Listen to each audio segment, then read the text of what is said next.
फरमान दुनिया में हो गया 90%।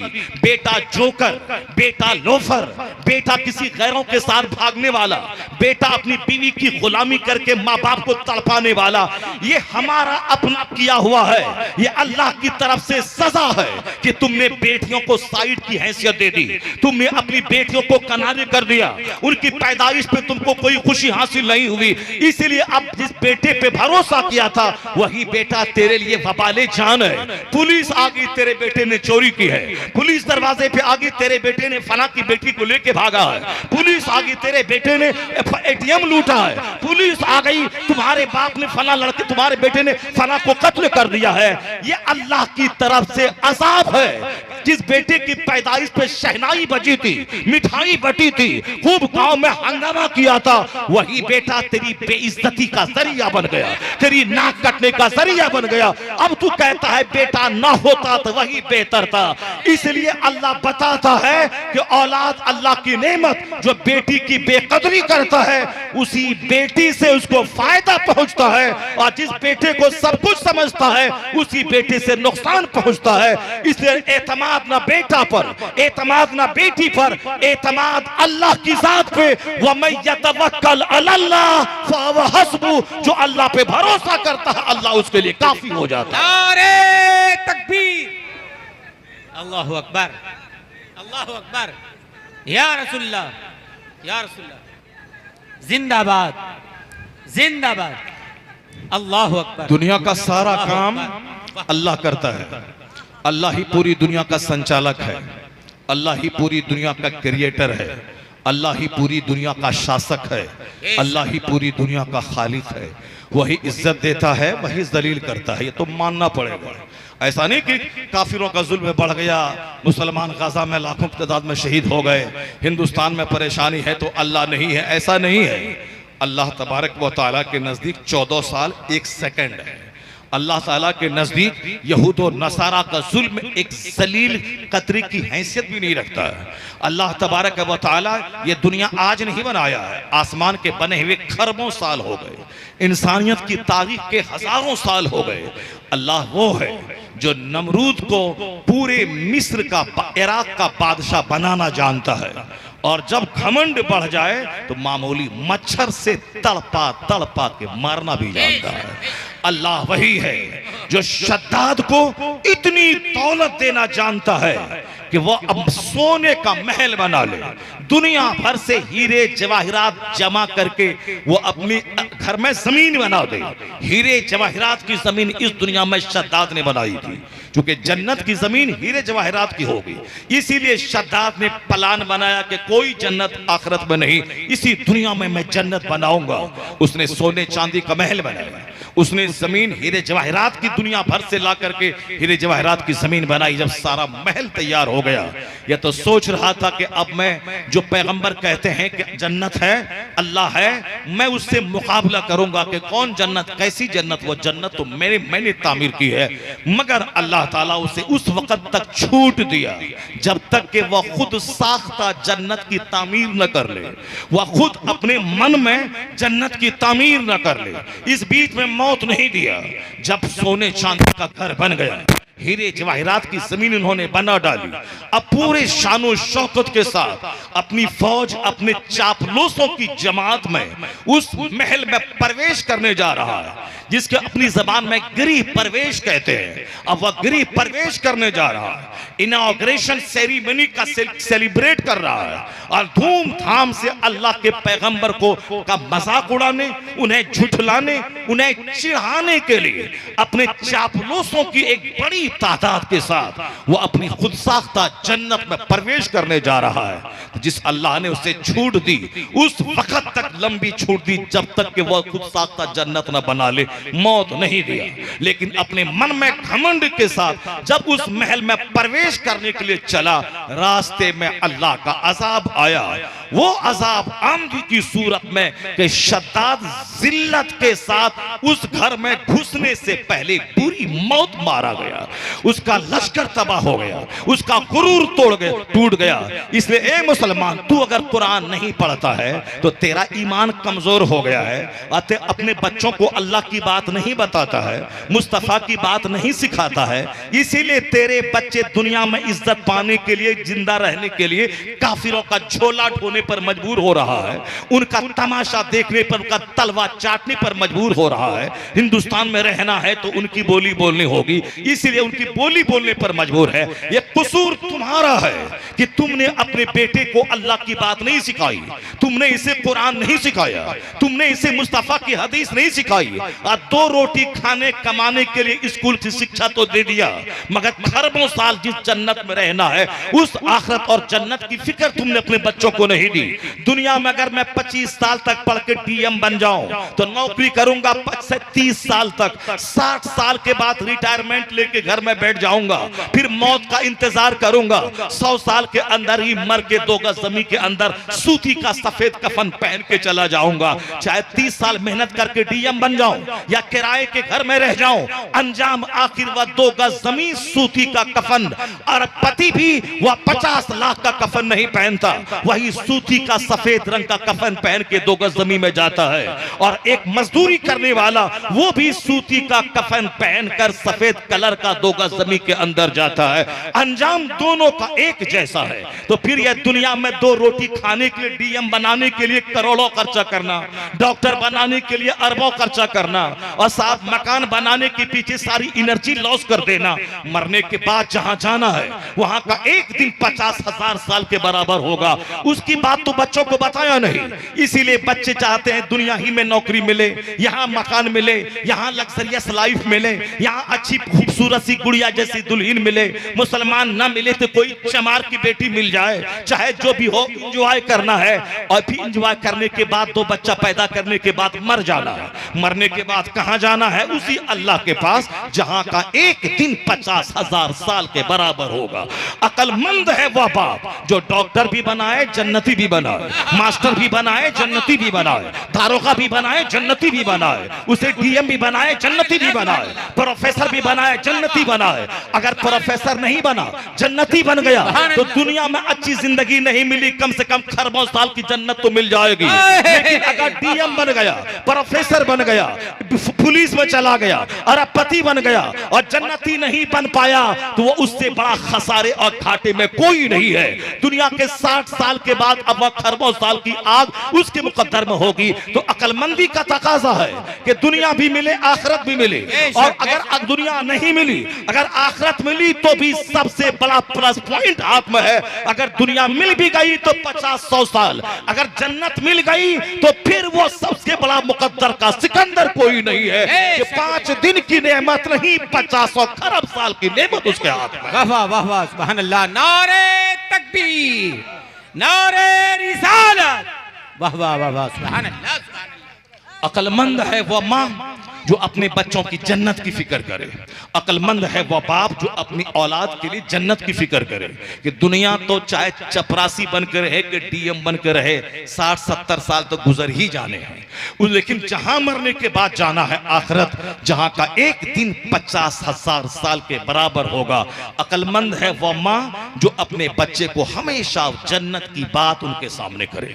अकलमंद है वह बाप जो अपने बेटे को 6 घंटे के लिए स्कूल भेजे, स्कूल से वापस आने के बाद 6 मिनट जन्नत की बात उनको बताए, आलिमों के पास उनको भेज दे ताकि दुनिया में वह मास्टर, टीचर, दारोगा बन जाए। और ये 6 मिनट जो मौलाना के पास बैठ के जन्नत की, आखिरत की बात सीखी, इस बात की बदौलत वो खरबों साल की जन्नत में पहुंच जाए।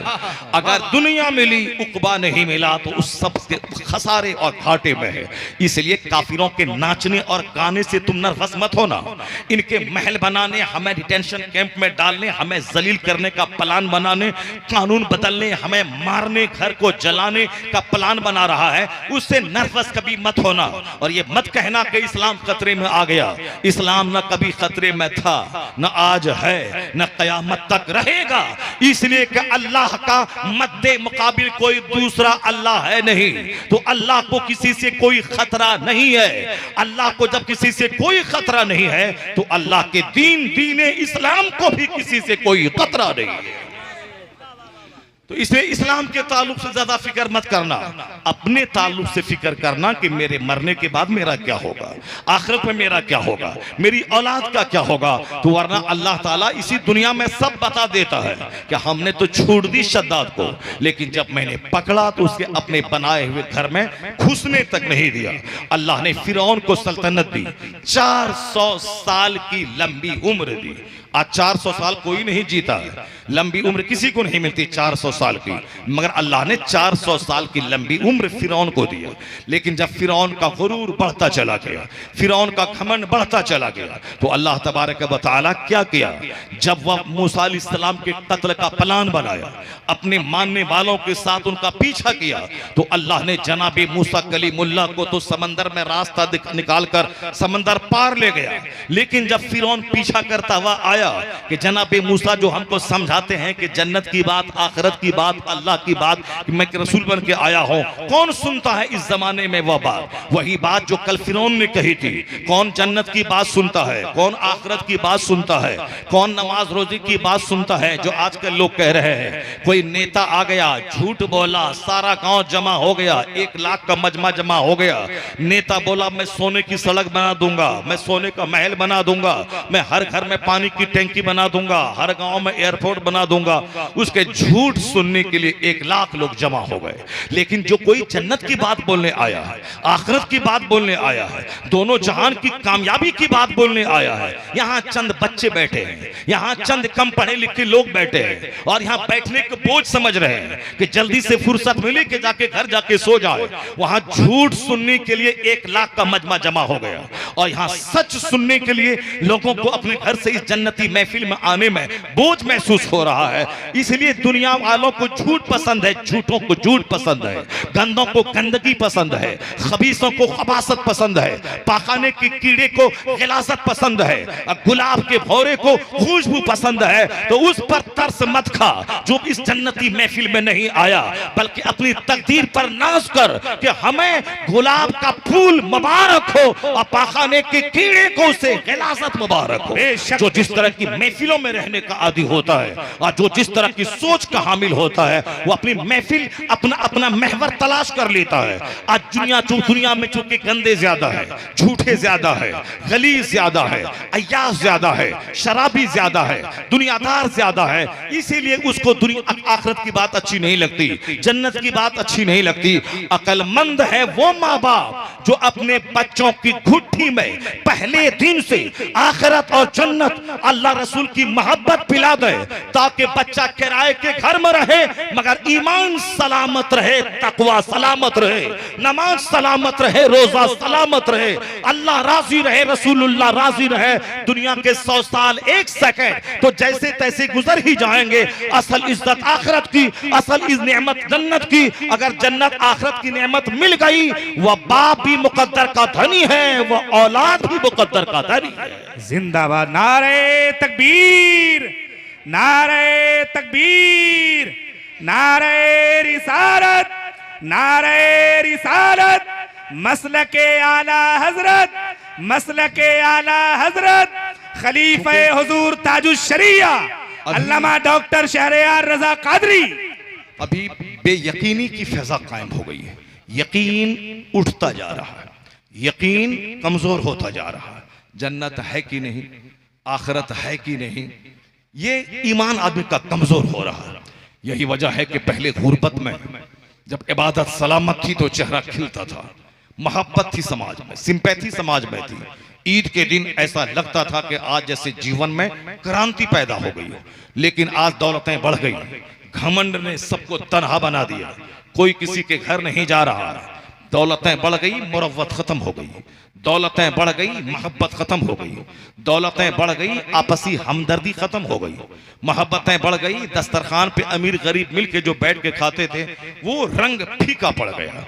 जहां मालदार गरीब के दरवाजे पे ईद के दिन मुबारकबादी देने जाता था और गरीब उनके पांव के नीचे बिछ जाता था कि अरबपति मेरे घर पे सलाम करने मुबारकबादी देने आया है, वो तो उनके पांव के नीचे बिछ जाता था। लेकिन जब आज मालदार सोचते हैं कि गरीब मेरे यहाँ आए, गरीब कहता मैं गरीब हूं, मैं क्यों तेरे सामने जलील होने के लिए जाऊं, तो गरीब अपने घर में मातम कर रहा है, मालदार अपने घर में मातम कर रहा है। ईद का दिन आया चला गया, खुशियों की बहार नहीं आई, चेहरा सूखा हुआ है और दिल में एक गम का बोझ लिए बैठा है। फला नहीं आया, फला नहीं आया, फला मुबारकबादी तक नहीं फोन पे कहा। एक शिकायत का, एक शिकवा का माहौल पैदा है।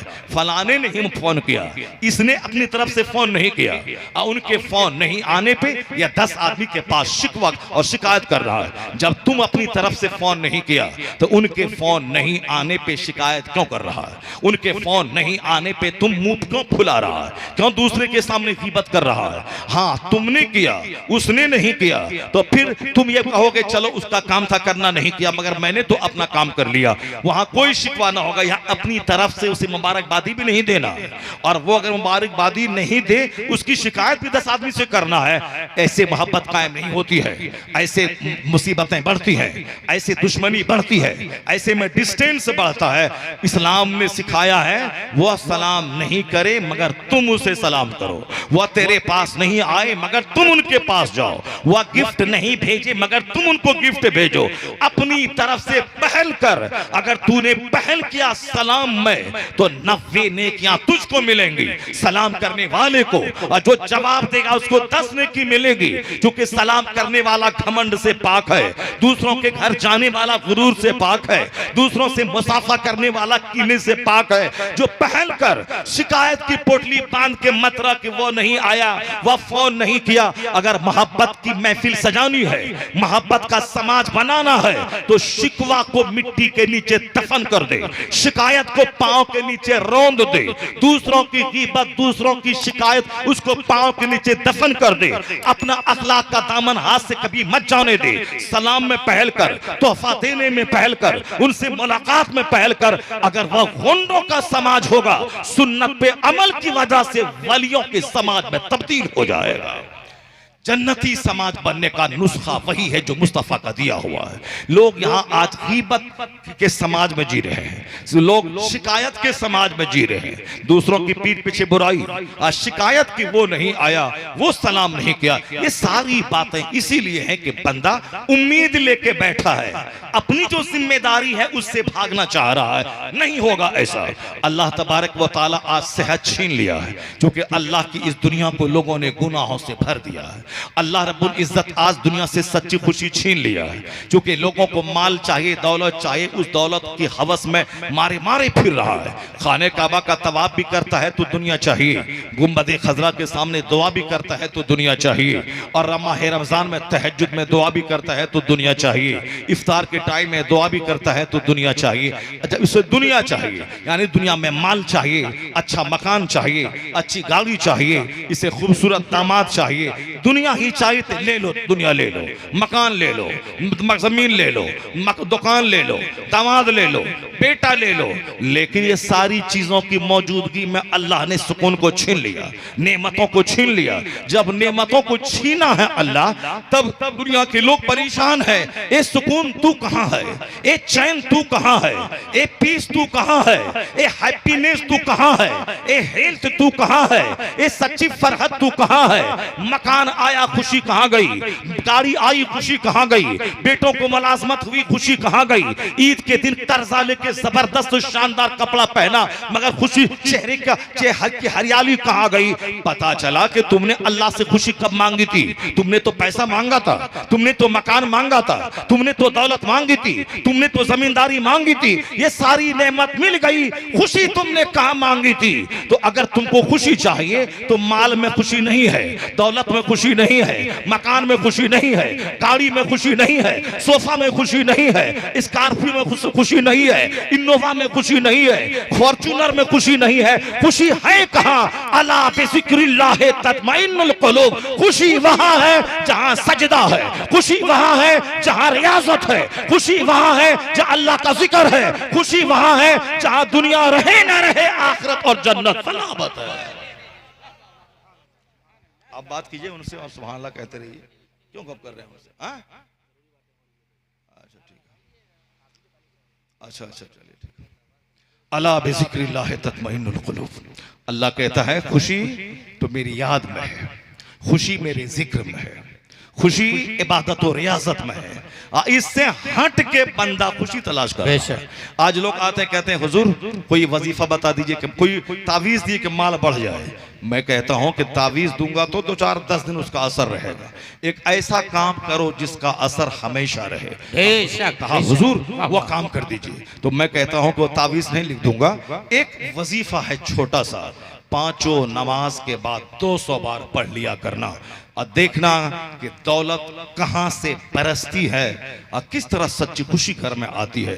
हर नमाज के बाद 200 बार उसको पढ़ लिया करना। कहा नहीं हुजूर ये तो मुश्किल काम है, नहीं होगा। तो वो मुश्किल काम नहीं करना चाहता, सस्ता वाला काम के तावीज मौलाना लिख दे, वो ढोलना में डाल दे, वो उसमें लाल तागा भी डाल दे, उसमें मोम भी भर दे, वो सिर्फ मेरे गले में पहना दे, वो तावीज पहन लूं और जिधर जाऊं मिट्टी पे हाथ मारूं तो मिट्टी सोना बन जाए। और दुकान में बैठूं, आज एक दिन बैठूं 2 दिन के अंदर अरबपति बन जाऊं।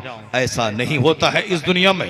दुनिया का सारा काम सिस्टम से आधारित है। नहीं देखा सुबह होती है, शाम होती है, रात आती है, दिन आता है, सूरज रोजाना अपनी मंजिल पे डेस्टिनेशन की तरफ बढ़ता है, चांद अपने टाइम पे तुलू होता है, सितारे अपने वक्त पे उगते हैं, मौसम अपने टाइम पे बदलता है। दुनिया का सारा काम सिस्टम से हो रहा है। सिस्टम से हट के यही इंसान सिर्फ जीता है। मेहनत भी ना हो दौलत मिल जाए, मेहनत भी ना हो खुशी मिल जाए, नहीं होता है ऐसा। अल्लाह ने सच्ची खुशी जन्नत में रखी है, जहां ना बीमारी है, जहां ना पसीने की बदबू है, जहां ना बीवी की गाली है, जहां ना बीवी की लड़ाई है, जहां ना बीवी की सर नोचाई है, जहां ना बीवी की सर धुलाई है, जहां ना साहब दें उसको सब कुछ। हर 3 दिन के बाद लड़ाई तय है।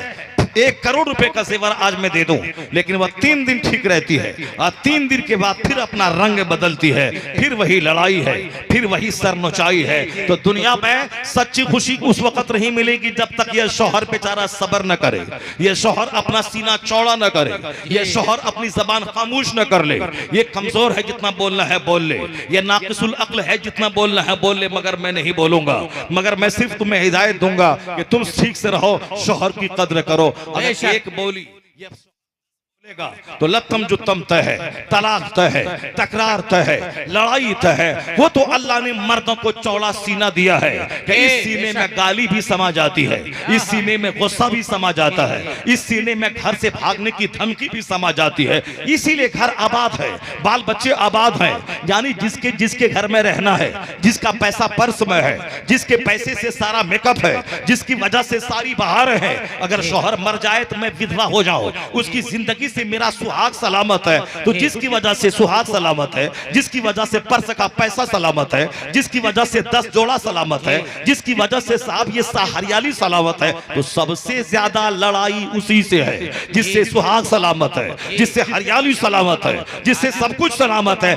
इससे बढ़कर नाकिसुल अक्ली और क्या हो सकती है।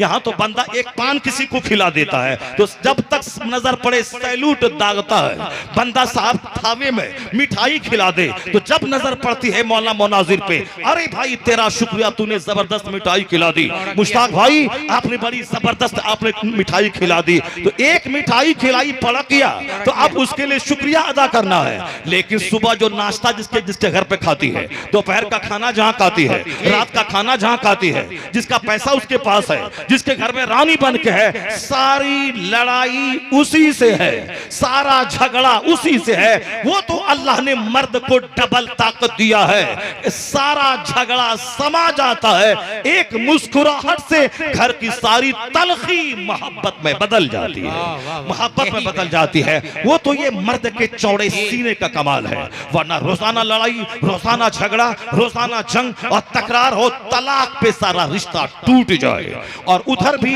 जहां मोहब्बत है, शौहर के पांव के नीचे बिछ जाना है, जहां शौहर का सारा गुस्सा सहना है, जहां सब्र है, वहां पे जन्नत की जन्नत से सीधा कनेक्शन उस घर का है। जिस घर में शौहर शादी के पहले साल बोलता हो, बीवी सुनती हो, तो उस घर में दूसरे साल बीवी बोलती है, शौहर सुनता है, और तीसरे साल दोनों बोलते हैं, पड़ोसी सुनता है, पड़ोसी सुनते हैं तीसरे साल। अगर चाहते हैं कि पड़ोसी न सुने, पड़ोसी के कान तक आवाज न जाए, पड़ोसी हमको जलील न समझे कि दोनों मियां बीवी मुर्गा मुर्गी की तरह लड़ता रहता है, तो बुजुर्गों ने बताया है कि तुम भी अरबी जबान सीख लो और अपनी बीवी को भी अरबी जबान सिखा दो, और जब लड़ने की बारी आए तो दोनों अरबी में लड़ाई करो, ताकि पड़ोसी ये समझे कि घर में फातिहा हो रही है, घर में फातिहा हो रही है। वरना लड़ोगे तुम, सारे समाज में जलील हो जाओगे, समाज में रुस्वा हो जाओगे, समाज के लोग तुम्हें जलील समझ लेंगे। इसलिए औरतें भी जबान पे खामोशी का ताला लगा ले, तब घर में जन्नत जैसी खुशबू आती है। और मर्द भी सब्र को अपने सीने में जगह दे दे, तब उस घर में मोहब्बत के चिराग जलते हैं, मोहब्बत के गुलाब खिलते हैं, वहां मोहब्बत की किरणें होती हैं। और जब माँ बाप मोहब्बत से रहते हैं, तब औलाद का सीना तंग नहीं, औलाद का दिमाग छोटा नहीं, बल्कि वाइड होता है, क्योंकि माँ बाप का किरदार बच्चों में मुंतकिल होता है, माँ बाप का माहौल बच्चों में मुंतकिल होता है। जो माँ बाप आपस में लड़ते रहे, उसका बड़ा खतरनाक असर बच्चों पे पड़ता है। उसका बच्चा जिद्दी होता है, उसका बच्चा चुड़ैल हो जाता है, उसका बच्चा बदअखलाक हो जाता है, उसका बच्चा गसीला हो जाता है, उसका बच्चा बात बात में लड़ने वाला हो जाता है, उसके बच्चे की सोच संकीर्ण हो जाती है, उसका हार्ट नैरो हो जाता है, उसका दिमाग छोटा हो जाता है। लेकिन जिस माँ बाप आपस में मोहब्बत में जहां रहते हैं, माँ बाप में मोहब्बत है, लड़ाई नहीं है, प्यार है, मोहब्बत की बात है, और एक दूसरे से मोहब्बत है, तो उनकी मोहब्बत को देखकर बच्चा बाअखलाक हो जाता है, बच्चे का अखलाक अच्छा हो जाता है, बच्चे की जबान अच्छी हो जाती है, बच्चे की सोच बड़ी हो जाती है। इसलिए अपने घर में मियाँ बीवी जानवर की तरह लड़ना छोड़ दे, अल्लाह की उस नेमत का ख्याल करते हुए मोहब्बत के साथ रहे, आवाज ऊंची न हो कि बच्चों पे बुरा असर पड़े, आपस में न लड़े कि बच्चे अपने आप को बेसहारा समझे, उस नेमत की कदर करते हुए आपस की सारी तलखी को मिटा दे, उसको मुस्कुराते हुए फूल का ख्याल करते हुए अपनी आवाज पस्त कर दे, अपनी लड़ाई बंद कर दे।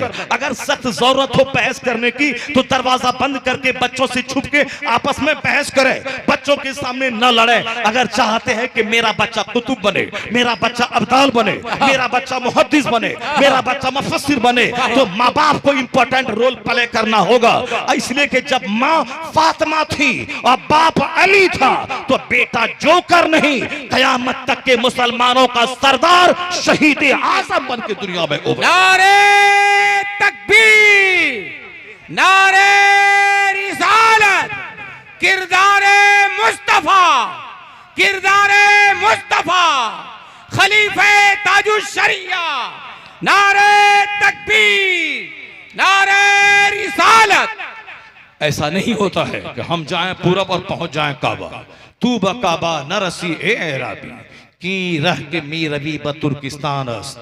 तू जिस रास्ते पे चल रहा है, तू काबा तक नहीं पहुंच पाएगा, इसलिए कि ये रास्ता काबा का नहीं, ये रास्ता तुर्किस्तान का है, तू नहीं पहुंच पाएगा काबा। तो हम चल रहे हैं पूरब और समझते हैं कि काबा पहुंच जाऊं, ऐसा नहीं होगा। माँ बाप रहे दोनों बेढंगे और सोचें कि मेरा बच्चा मुहज्जब सिविलाइज्ड सभी और आला ज़हनियत का मालिक हो जाए, ऐसा कभी नहीं होता है, कभी नहीं होगा इस दुनिया में, क्योंकि दुनिया का सारा सिस्टम अल्लाह रब्बुल इज्जत के चलाने से चलता है।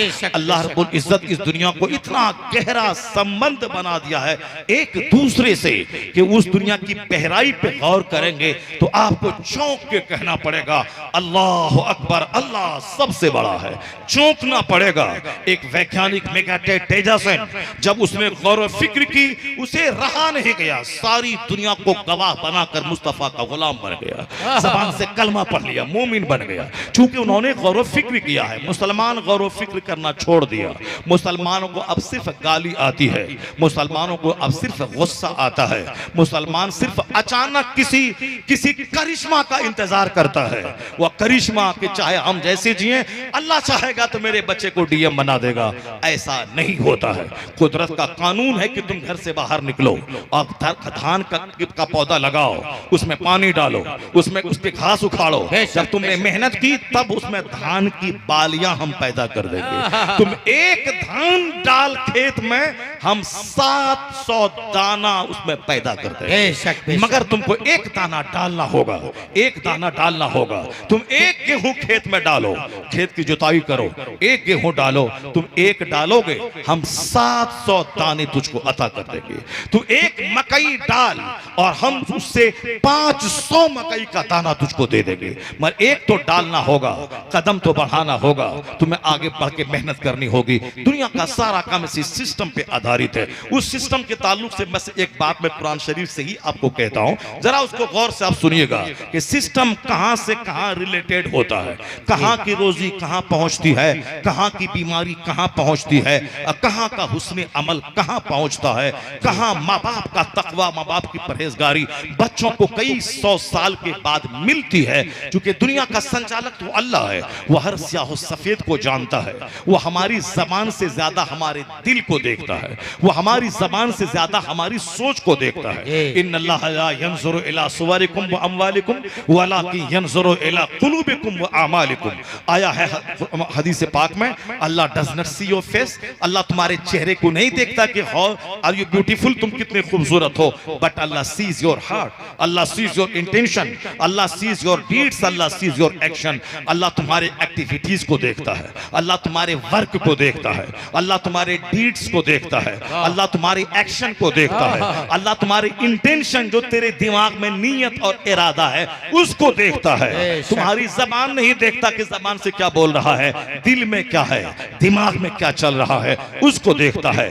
कपड़ा सफेद रहे न रहे, दिल सफेद होना चाहिए, सोच सफेद होनी चाहिए। यहाँ कपड़ा व्हाइट एंड व्हाइट है और दिल काला है, दिमाग काला है, सोच काली है, दिमाग संकीर्ण है। इसके बेटे को नौकरी क्यों मिल गई, नौकरी मिलने से इसको इतना दुख होता है या घर में बैठ के रोता है, इसको क्यों मिल गई, ये मकान क्यों बना लिया, उसकी आमदनी क्यों ज्यादा हो गई, उसके पास पैसा क्यों हो गया। ये घिनौनी सोच इसके चेहरे को काला बना देती है। यही वजह है कि आज चेहरा सबका काला है, चेहरा सबका बुझा है। नमाज पढ़ने के बाद भी खुशी नहीं मिलती, हज करने के बाद भी खुशी नहीं मिलती। क्योंकि वह सोचा था कि हज करने के बाद 50 आदमी मेरे आगे पीछे चलेगा, 50 गाड़ी मुझको छोड़ने के लिए लखनऊ एयरपोर्ट तक जाएगी, गोरखपुर एयरपोर्ट जाएगी, लेकिन नहीं गया। अब शिकवा की पोटली लेके बैठा है, मेरा समधी नहीं आया, मेरा बड़ा भाई नहीं आया, मेरा वो फला दोस्त गाड़ी लेके माला पहलाने नहीं आया। ये अरफात की बात नहीं बोल रहा है, मुजदलफा की बात नहीं बोल रहा है, गुंबद खजरा की बात नहीं बोल रहा है, या मीना की बात नहीं बोल रहा है, रोज़े रसूल की बात नहीं बोल रहा है। ये बात क्या बोल रहा है कि फला समधी मिलने नहीं आया, फला बेटवा मिलने नहीं आया, और फला मोहल्ले का मेरा दोस्त मिलने नहीं आया। मर जाओ, गया था क्यों हज करने के लिए? इसीलिए ताकि लोग आए, लोग माला पहनाए और लोग गाड़ी से तुम्हें सी ऑफ करे, लोग गाड़ी से तुम्हें रिसीव करे। इसीलिए जो जिस तरह की सोच रखता है उसी तरह की बातें उसकी जबान से निकलती है। जो काबा के लिए गया था, जो काबा वाली के लिए गया था, जो मदीना के लिए गया था, उसको फिक्र कहां है कि कौन माला पहनाया कौन नहीं पहनाया।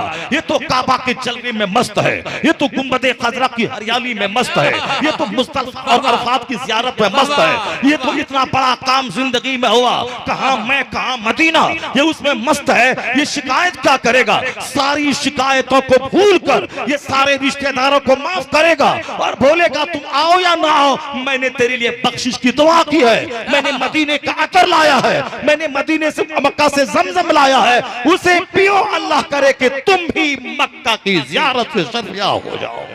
नारे तकबीर, नारे रिसालत। वाह वाह वाह वाह। अब जरा दुनिया का एक सिस्टम में समझा, उसको जरा गौर से सुनिएगा। कुरान शरीफ में हर बीमारी का इलाज है, कुरान शरीफ में हर प्रॉब्लम्स का सॉल्यूशन मौजूद है। क्योंकि हम लोग ना पढ़ना चाहते हैं ना सुनना चाहते हैं, होती है तक आ जाएगा, कौन अमल करता है। एक तरह की गंदी सोच हमारे दिमाग में पैदा हो गई। वो गैर मुस्लिम जिसे हम देखते थे 72 घंटे तक टनाटन टनाटन एक ही बात आज भी बोलता है, पहले भी बोलता था, एक ही बात जुमा सब एक शब्द है, उसी को 72-80 घंटे तक बोलते रहना है। जो लोग झाल बजा के बोलता रहता था, 5 आदमी नाचता था, गाता था, बोलता था, अब 50,000 आदमी का दिमाग खराब करता था, नींद खराब करता था। लेकिन आज आपको मालूम है वो लाखों के मजमे में बैठता है, बाबा रामदेव का उपदेश सुनता है, 1000 लाखों के मजमे में बैठता है, वो साहब मुरारी बापू का उपदेश सुनता है, वो रविशंकर का उपदेश सुनता है, वो साहब बड़े बड़े उपदेशक जो आके समझाते उसको सुन रहा है। तो हमारे यहाँ जुमा की तकरीर सुनना है, ईदैन की तकरीर सुनना है, महफिल मिलाद में वाज सुनना है, निकाह की महफिल में खुतबा सुनना है। जहाँ निकाह में खुतबा, महफिल वाज में खुतबा, ईदैन में खुतबा, जुमा के दिन खुतबा फर्ज है कि बगैर खुतबा के जुमा की नमाज नहीं होगी। तो हमें जिस मजहब ने वाज सीखने का आदेश दिया, जुमा के दिन वाज, ईदैन के दिन वाज, महफिल माज में वाज और निकाह के खुतबे में वाज, तो जो वाज सुनने वाली कौम थी, ताकि एक जुमला गुफ्तगू का आदमी की जिंदगी को बदल दे, आदमी की सोच बदल दे, आदमी के जीने का अंदाज बदल दे। तो जो उपदेश हमारे यहाँ था, यह उपदेश छीन के उसने ले लिया। अब वक्त रामदेव जी कहते हैं अगर सेहत चाहिए तो सुबह सवेरे जल्दी उठना होगा। Early to bed early to rise makes a man healthy wealthy and wise. जल्दी से बिस्तर पे जाओ, जल्दी से बिस्तर से उठ जाओ, हेल्दी वेल्दी वाइज, अकलमंद बनोगे, दौलतमंद बनोगे, सेहतमंद बनोगे, तो तुम्हें जल्दी सुबह उठना पड़ेगा। अब गैर मुस्लिमों की औरतें सुबह उठ के वाक कर रही हैं, साहब हाथ उठा के हाथ नीचे करके योगा कर रही हैं। क्यों? हेल्दी बनना है। बीमार आदमी समाज के लिए बोझ है, बीमार आदमी परिवार के लिए बोझ है, बीमार माँ बच्चे के लिए बोझ है, बीमार बाप बच्चों के लिए बोझ है। वो बच्चा अपना कमाएगा कि बीमार माँ बाप का इलाज करवाएगा? वो बच्चा खुदकुशी करके मर जाएगा। अगर माँ बाप दोनों बूढ़े हों, दोनों खतरनाक बीमारी से पीड़ित हों, एक बच्चे के ऊपर में बोझ गया कि बीवी बच्चों को पालना भी है और माँ बाप का इलाज भी करवाना है, वो तो ऐसे ही जहर खा के मर जाएगा। अगर चाहते हैं कि मैं सेहतमंद बाप रहूं, बेटे पे बोझ न बनो, मैं सेहतमंद माँ रहूं, बेटे पे बोझ न बनो, मैं सेहतमंद फर्द रहूं ताकि अपने परिवार पे बोझ न बनो, तो उसके लिए वो कह रही हैं गैर मुस्लिम औरतें, हमें तो योगा करना होगा, हमें तो अब बुढ़ापे की उम्र का ख्याल करना होगा, हमें तो कम खाना होगा, हमें तो तला तली हुई चीज छोड़ना होगा, हमें तो जिंदा रहने के लिए थोड़ा थोड़ा नेचुरल चीजें खाना होगा, मांस मछली कम और हमें सब्जी ज्यादा खानी होगी, हमें तो ज्यादा तेल मसाला वाला सामान नहीं खाना होगा। रामदेव जी ने बोला है खाएंगे सोएंगे तो तौन निकल जाएगा, इसलिए रात में खाना खाने के बाद 100 कदम चलना, वॉक करना है,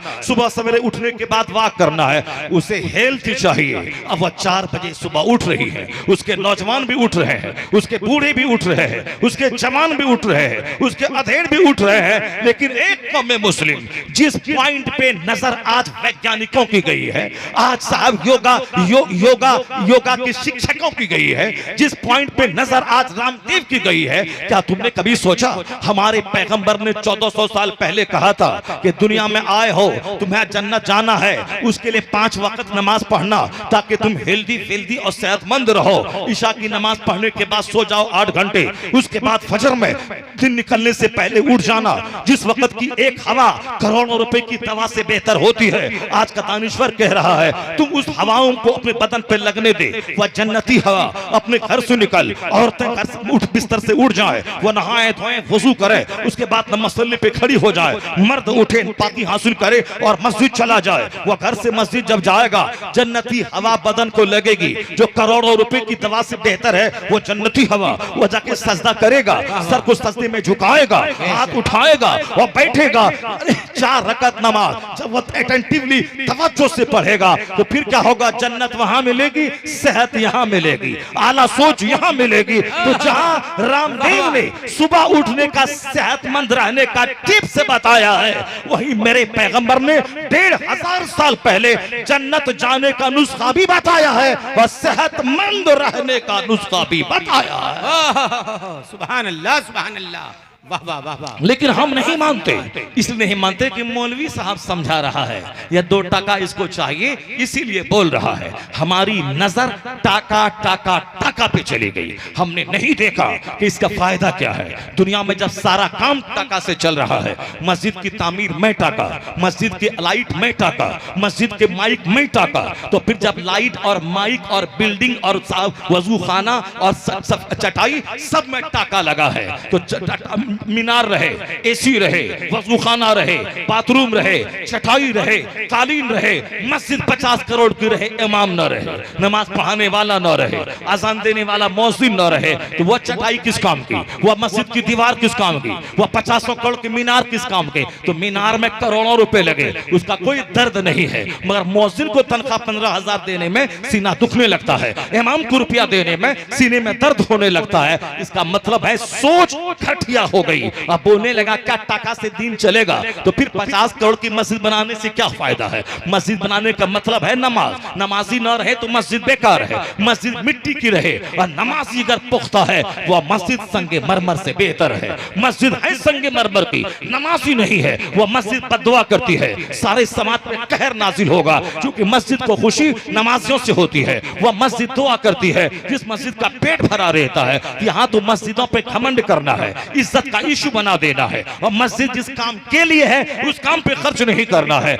यहाँ लोग शरीर बन रहे हैं, शैतान बन रहे हैं, जिनाकार बन रहे हैं, चुड़ैल बन रही हैं औरतें, मर्द लुच्चे लफंगे बन रहे हैं। इसके लिए समझाने के लिए उपदेश चाहिए, ताकि मौलाना आए, महफिल सजाए, हदीस सुनाए, 1000 आदमी आए, 5 आदमी भी अंदर से हिल गया, मुस्तफा का गुलाम बन गया, नेक बन गया, तो 1000 10,000 की हैसियत क्या है, 1 लाख रुपए की हैसियत क्या है। नजर इस पे रहे कि हाफिज को मैंने लाख दिया कि 2 लाख दिया, नजर इस पर रहे कि मैंने कुरान सुना है, मैंने अल्लाह का कलाम सुना है, मैंने इस इमाम के पीछे नमाज पढ़ी है, मैंने हदीस सुनी है। टाका पैसा पे नजर दूसरे घटिया किस्म के लोग रखते हैं कि टाका लगता है, और अच्छे लोगों की नजर उसके बेनिफिट्स पे होती है, मकसद हयात पे होती है, उससे मिलने वाले फवायद पे होती है। हुजूर ने क्या कहा, अली अगर तेरी वजह से एक आदमी राह रास्ते पे आ गया तो ये काम अरब के सुर्ख ऊंट से तेरे लिए बेहतर है। इसलिए अच्छे लोगों की नजर नताइज पे होती है कि इस काम का नतीजा क्या निकलेगा। और ऐसा नहीं है कि नमाजी आए ना आए तो अजान बंद हो जाएगी।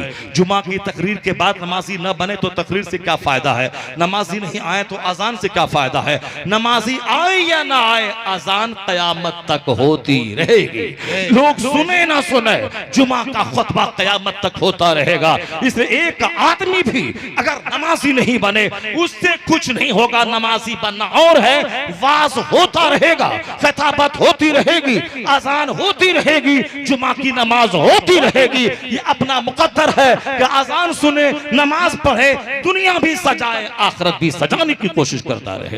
ये अपना मुकद्दर की बात है, मगर ऐसा नहीं है कि मस्जिद को तोड़ दिया जाए। नमाजी ही नहीं तो मस्जिद से क्या फायदा है, नमाजी ही नहीं आते तो अजान से क्या फायदा है। बस 2 बातें हमारी सुन ले आप, माँ बाप की जिम्मेदारियां क्या होती है और माँ बाप किस तरह से अपने बच्चों को अल्लाह का गिफ्ट समझ के अच्छे लोग किस तरह उसकी परवरिश करते हैं, उसी की 1-2 बातें मैं आपको सुनाता हूँ। और माँ बाप की नेकी का असर बच्चों पे कैसा होता है उसकी भी एक झलक मैं आपको दिखलाता हूँ। गौर से सुने, अल्लाह रब्बुल इज्जत का शुक्र अदा करें कि आप साहिब औलाद है। अगर औलाद नहीं है तो नर्वस नहीं हो जाए, सब्र करें, चूंकि अल्लाह की नेमत मिले तो शुक्र अदा करना है, अल्लाह नेमत को बढ़ा देगा।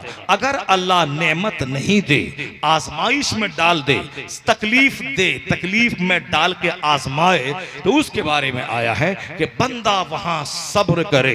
अगर बंदा सब्र किया तो इतना इनाम अल्लाह उसको देगा, इतना देगा, इन्नमा युवफ़्फ़स साबिरून अजरहुम बिगैरि हिसाब। यानी नेकी करने वालों को तो अल्लाह गिन गिन के बदला देता है। 1 का 10, 10 का 100, 100 का 1000, 1 का 700 गुना तक। एक नेकी करें 700 गुना तक, 700 फोल्ड्स अल्लाह नेकी अता फरमाता है। लेकिन अल्लाह की दी हुई मुसीबत पे जब बंदा सब्र करता है, औलाद मर गई, सेहत खत्म हो गई, माल लुट गया, मुसीबत आ गई, रिश्तेदार मर गए, सामने वाला तकलीफ दे रहा है, आया है जब बंदा अल्लाह के लिए सब्र करता है तो अल्लाह उसे गिन गिन के नहीं देता है। नेकी का बदला तो है 700 गुना तक, एक करें 700 गुना तक, लेकिन जो अल्लाह की दी हुई मुसीबतों पे सब्र करता है उसको गिन के अल्लाह नहीं देता है। इन्नमा युवफ़्फ़स साबिरून अजरहुम बिग़ैरि हिसाब, यानी बेगिनती अल्लाह उसे अजर अता फरमाता है। जो अल्लाह की दी हुई मुसीबत पे बंदा सब्र करता है उसे बेगिनती अजर मिलता है। जिसको औलाद अल्लाह ने दे दिया, औलाद की कदर कर रहा है, औलाद की तरबियत कर रहा है, उसको तो गिन गिन के अजर मिलेगा कि नेमत है, उस नेमत का शुक्र अदा कर रहा है। लेकिन जिसको अल्लाह ने औलाद नहीं दिया, अल्लाह ने औलाद नहीं दी, एक नेमत से उसको महरूम रखा, वो ऑल फॉल नहीं बका, शिकवा शिकायत नहीं किया, वह दूसरों के साथ नहीं बोला अल्लाह ताला को अल्लाह हमको नहीं दिया, अल्लाह ताला ये अच्छा नहीं किया, माअज़ल्लाह, हजार बार माअज़ल्लाह। अल्लाह की तरफ जुल्म को मंसूब किया तब तो गया काम से। ईमान से भी हाथ धो बैठेगा, औलाद तो ऐसे भी नहीं मिली, और जबान से कुफ्र बका, ईमान से भी हाथ धो बैठा, यानी दोनों जहान की मुसीबत एक गंदे जुमले की वजह से उसके हिस्से में आ गई। तो अब वहां क्या है कि बंदा को नेमत नहीं मिली, औलाद नहीं मिली, अब बंदा चुप रहे, खामोश रहे, इस्तिकामत के साथ रहे, वहां ज्यादा उछले कूदे नहीं, गम का इजहार न करे, ज्यादा चेहरा लटका के न रहे, बल्कि नबियों पे नजर रखे कि इस जमीन के सबसे सिलेक्टेड जो ग्रुप है, अल्लाह का पसंदीदा बंदा, वो अंबिया की जमात है, वो रसूलों की जमात है। अल्लाह ताला उसे रसूल बनाता है जिसको अल्लाह सबसे ज्यादा पसंद करता है। नबी से बड़ा कोई इंसान इस दुनिया में न पैदा हुआ न पैदा होगा।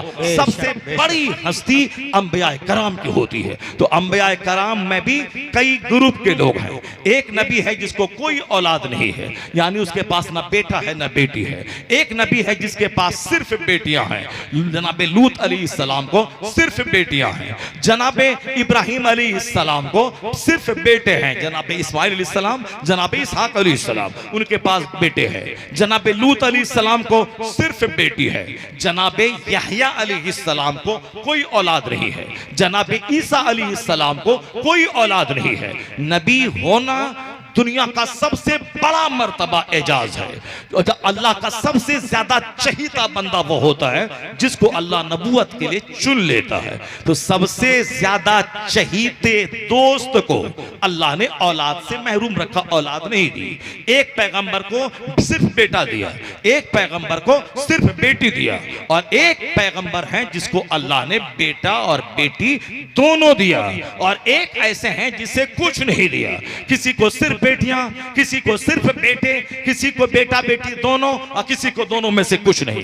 ये चारों बातें नबियों की जमात में जब हैं, अगर अल्लाह मुझको बेटा दे दे अल्लाह का शुक्र है, अल्लाह सिर्फ बेटी दे दे अल्लाह का शुक्र है, अल्लाह दोनों दे दे अल्लाह का शुक्र है, अल्लाह दोनों नहीं दे अल्लाह का शुक्र है। क्योंकि हम अल्लाह के नजदीक इतना घटिया नहीं है कि अल्लाह हमें दोनों से महरूम रखा है। ये नहीं सोचना है, यह सोचना है कि दुनिया में अल्लाह अपने नेक बंदों के साथ क्या सलूक करता है। जब नबियों में से किसी को एक भी औलाद नहीं हुई तो हम तो उन नबियों के गुलाम हैं। अगर अल्लाह ने हमें औलाद नहीं दी है उसमें कोई हिकमत होगी, कोई मसलहत होगी, तो अल्लाह का हर काम हिकमत से भरा है।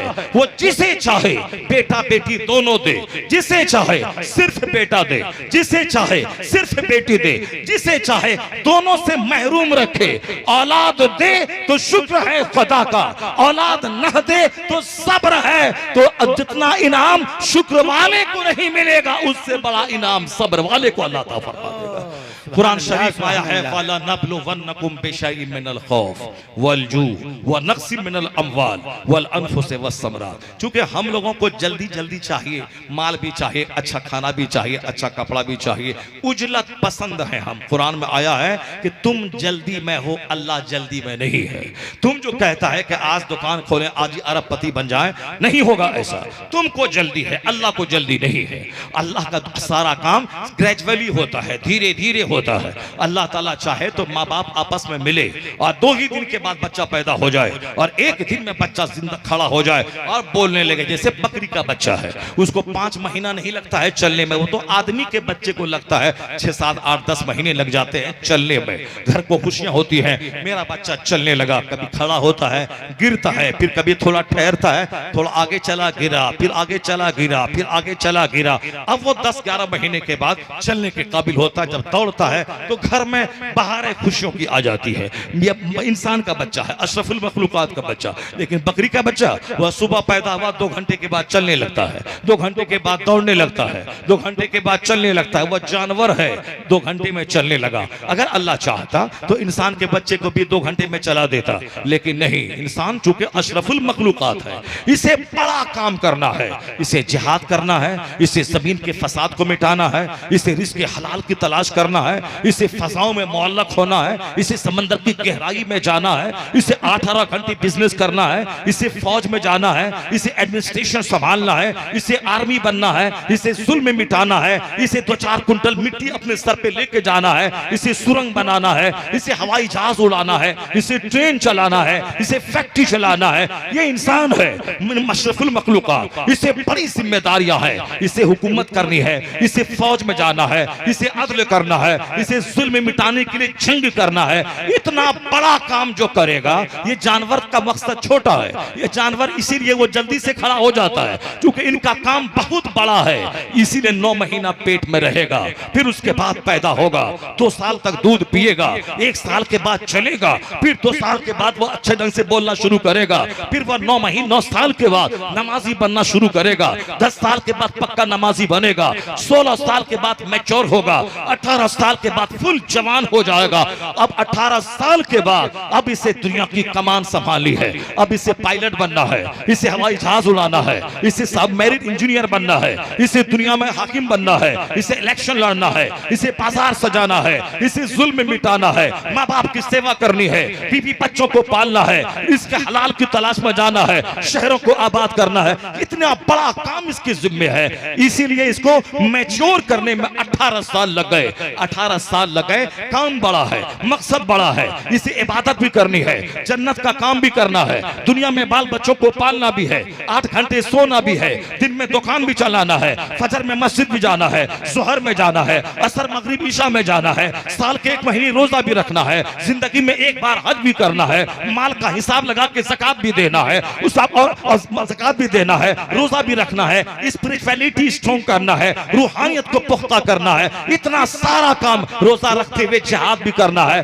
ज़कात देते हुए अपने बाल बच्चों की हलाल तरीके से परवरिश भी करनी है, समाज में नज़्म ज़ब्त बरकरार रहे, उसमें मजलूमों को उसका हक भी दिलाना है, जालिम का टेना भी तोड़ना है, वार के फील्ड में जाना है, ट्रीटमेंट करने के लिए भी जाना है, हमें एग्रीमेंट के टेबल पर भी बैठना है। From the cradle to the grave, माँ की गोद से लेकर कब्र की गोद तक अशरफुल मखलूकात, ये मोहतरम इंसान, इसकी जिम्मेदारियां बड़ी हैं, इसलिए ज्यादा देर तक माँ के शिकम में रहेगा, ज्यादा देर तक दूध पिएगा, ज्यादा देर के बाद चलेगा, ज्यादा सालों के बाद मैच्योर होगा। अब जब मैच्योर होगा तो अब ये दुनिया का रंग बदलेगा, समाज बदलेगा, सोसाइटी बदलेगा, कल्चर बदलेगा, तहजीब बदलेगा। काम बड़ा है, इसीलिए सारा काम ग्रेजुअली धीरे धीरे होता है। काफिर को जल्दी है कि जल्दी से टाका मिले, मुसलमान को जल्दी नहीं है, मुसलमान को ग्रेजुअली मिले, धीरे धीरे मिले, दुनिया में कम मिले, आखिरत में ज्यादा मिले।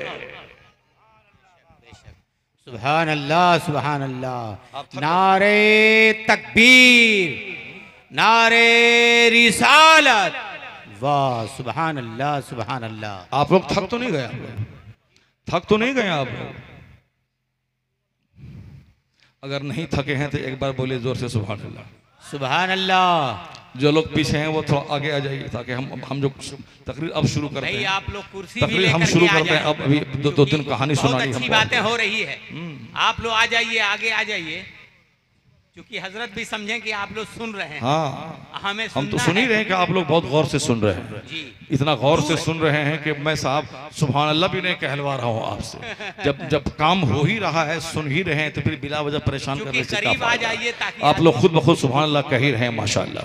वो तो साहब मौलाना मुनाजिर साहब ने जो जलसा करवाया था, उस जलसे में इतने लोग नहीं थे जितने लोग आज के जलसे में हैं। सुभान अल्लाह, क्या बात है, माशाअल्लाह, जलसा सबसे बड़ा है। हाँ, तुम सुभान अल्लाह बोलो और मोबाइल तुम चलाओ, मोबाइल हाथ में ले लो, तो मोबाइल चलाओ। देखिए हमारे ये सारे बच्चे के सर पे टोपी तक नहीं है, जरा देखिए, गौर कीजिए क्या हाल हो गया हमारा। सिर्फ जबान रह गई, बोली रह गई, बाकी सारा कैरेक्टर कैसा हो गया वो सबको मालूम है। हम लोग बचपन में आज से 40 साल पहले महफिल मिलाद में जाते थे तो अम्मी कहती थी बेटा कुर्ता पायजामा पहन लो, सर पे टोपी लगा लो, उसके बाद महफिल में जाना है। मगर आजकल माँ बाप को मोबाइल से फुर्सत ही नहीं है कि बच्चों को क्या बोले कि जलसा हो रहा है, सर पे टोपी लगा के जाओ। सब मोबाइल में मस्त है, माँ अलग मस्त है, बाप अलग मस्त है, बेटा अलग मस्त है। अब उलझन से बचने के लिए अब बेटे को मोबाइल थमा दिया। वह 2 महीने 2 साल का बच्चा वह गेम में मस्त है, माँ अपने मोबाइल में मस्त है। अब बताएं कि जो बच्चा मोबाइल देख देख करके जवान होगा उसकी सोच कैसी होगी। और पहले बच्चा माँ की गोद में रहता था, माँ उसे कहानी सुनाती थी, माँ का चेहरा देख देख कर बच्चा उससे असर लेता था, माँ के दूध की धार के साथ माँ का अखलाक बच्चों में मुंतकिल होता था, माँ के दूध के साथ माँ का अखलाक बच्चों में जाता था। लेकिन अब बच्चे को एक तो दूध भी नहीं पिला रही है, डब्बे का दूध पिला रही है, और फिर बच्चों के चेहरे में आंखों में आंखें डालकर उस बच्चे से बात नहीं कर रही है। माँ को और अल्लाह ने औरतों को ज्यादा बात करने के लिए सलाहियत क्यों दी है? वो मर्द चुपचाप सोया हुआ है, वो अपना बकबक कर रही है, तुम्हारी माँ ऐसी है, तुम्हारा बाप ऐसा है, तुम्हारा भाई ऐसा है, तुम्हारी बहन ऐसी है। मर्द अपना चुपचाप अपना सुन रहा है सब कुछ। क्यों? वो जानता है कि ये ज्यादा बोलती हैं। तो ज्यादा बोलने की आदत क्यों अल्लाह ने दी? इसीलिए एक फिलोसोफर ने कहा था कि अगर औरतें ज्यादा बात नहीं करती तो दुनिया के सारे बच्चे गूंगे रह जाते, दुनिया के सारे बच्चे गूंगे रह जाते। इसलिए कि ये औरत है जो बच्चों को बोलना सिखाती है। हम तो बच्चों को सुबह छोड़े काम पे गए, रात में आए सोए, उसके बाद सुबह उठे काम पे गए। ये बताए कि इस बच्चे को बोलना कौन सिखाएगा? बच्चों को बोलना औरत सिखाती है।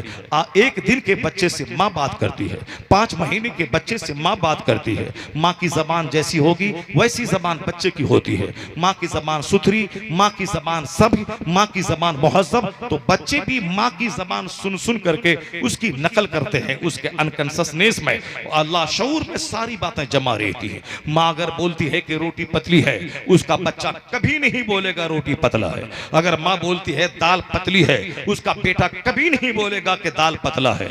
अगर माँ बोलती है कि अजान हो रही है, अल्लाह की कसम उसका बेटा कभी नहीं बोलेगा अजान हो रहा है। चूंकि बच्चा वही बोलता है जो माँ बोलती है। बच्चा की जबान वैसी होती है जो बच्चा माँ की गोद में पलता है, इसलिए जबान को मदर टंग बोला जाता है, यानी मातृभाषा, मादरी जबान, माँ की जबान। माँ की जबान बच्चा सीखता है। अगर ये औरतें कम बोलने वाली हो तो बच्चों को बोलना कौन सिखाएगा? इसलिए फिलोसोफर कहते हैं औरतें ज्यादा इसलिए बोलती हैं, उनके बक बक करने की वजह से बच्चे की जबान खुल जाती है, बच्चा बोलने लगता है। इसलिए अल्लाह ने इसे ज्यादा बोलने की सलाहियत दी है। वरना 1 दिन के बच्चे से कौन बात करेगा? हम बात करेंगे बच्चे से, तुम्हारे अब्बू हूं मैं, तुम्हारा अब्बू हूं मैं गोपालगंज जा रहा हूं, मैं दुकान में 5 घंटे बैठूंगा, फिर वहां से कपड़ा बेच के शाम में आऊंगा, तेरे लिए खिलौना लाऊंगा। हम सोचते मैं 1 दिन का बच्चा मेरे क्या समझेगा? मगर ये औरत है, 1 दिन के बच्चे से बात करती है। वो कहती है कि अब्बू तुम्हारे काम पे गए हैं, क्यों रो रहा है? बस आने वाले हैं, मेरा मुन्ना कितना अच्छा है, कितनी अच्छी मेरी बातें समझ रहा है। ये बच्चा कुछ नहीं समझता है, लेकिन ये माँ की बातें उसके लाशऊर में स्टोर रहती हैं। जैसी अच्छी जबान होगी माँ की, जैसा अच्छा कैरेक्टर होगा माँ का, वो सारा कैरेक्टर बच्चों के सीने में मुंतकिल हो जाता है। अगर औरतों का रिश्ता कुरान से जुड़ा हुआ है, औरतों का रिश्ता दुरूद से जुड़ा हुआ है, औरतों का रिश्ता हया और पर्दे से जुड़ा हुआ है, तो फिर उसके बच्चे के सीने में दूध की धार के साथ उसकी हया की बूंदें भी जाती है, मॉडेस्टी भी जाती है, शराफत भी जाती है। लेकिन अगर माँ बच्चे सामने 2 महीने का बच्चा है, वो गैर मर्दों से बात कर रही है, गैर मर्दों से फोन पे 2-4 घंटे बात कर रही है, उसके हाथ उसकी जबान में गंदे अहवाल और अफाल और गंदी बातें हैं, तो ये ना समझे कि 2 महीने का बच्चा क्या सुनेगा। नहीं, वह आपकी सारी गतिविधि को वह बच्चा नोट कर रहा है। और जैसे ही 2 साल के बाद यहाँ जो स्टोर है लाशऊर में, वह सारी बातें शऊर में आ जाएंगी, और वह सारी शऊर की सारी बातें जबान से निकलेंगी या दिल में जाएंगी, दिमाग में जाएंगी। यही वजह है कि एक बुजुर्ग जो अपने बच्चों की बड़ी जबरदस्त तरबियत फरमाते थे, गरीबी में रहते थे मगर बच्चों को मुंह में हराम नहीं डालते थे, गरीबी के दिन गुजारते थे मगर अपने बच्चों को हया और शर्म की सारी आदतें आपने डाली थी। जब इस्लाम ने सारी बातें खोल खोल के बता दी है कि बच्चा पैदा हो तो अच्छा नाम रखना रखना है। बच्चा पैदा हो तो उसके कान में अजान की आवाज सबसे पहली आवाज जाए, यानी बच्चा पैदा हो तो उसके कान में अजान की आवाज जाए। बच्चा पैदा हो तो सबसे पहले उसके मुंह में नेक लोगों के लुआब दहन, जिसको तहनीक कहते हैं, नेक लोग मीठी चीज चबा के बच्चों के तालू में डाल दें ताकि पहली गजा नेक लोगों का लुआब उसके पेट में जाए, पहली आवाज कान में अजान की चली जाए।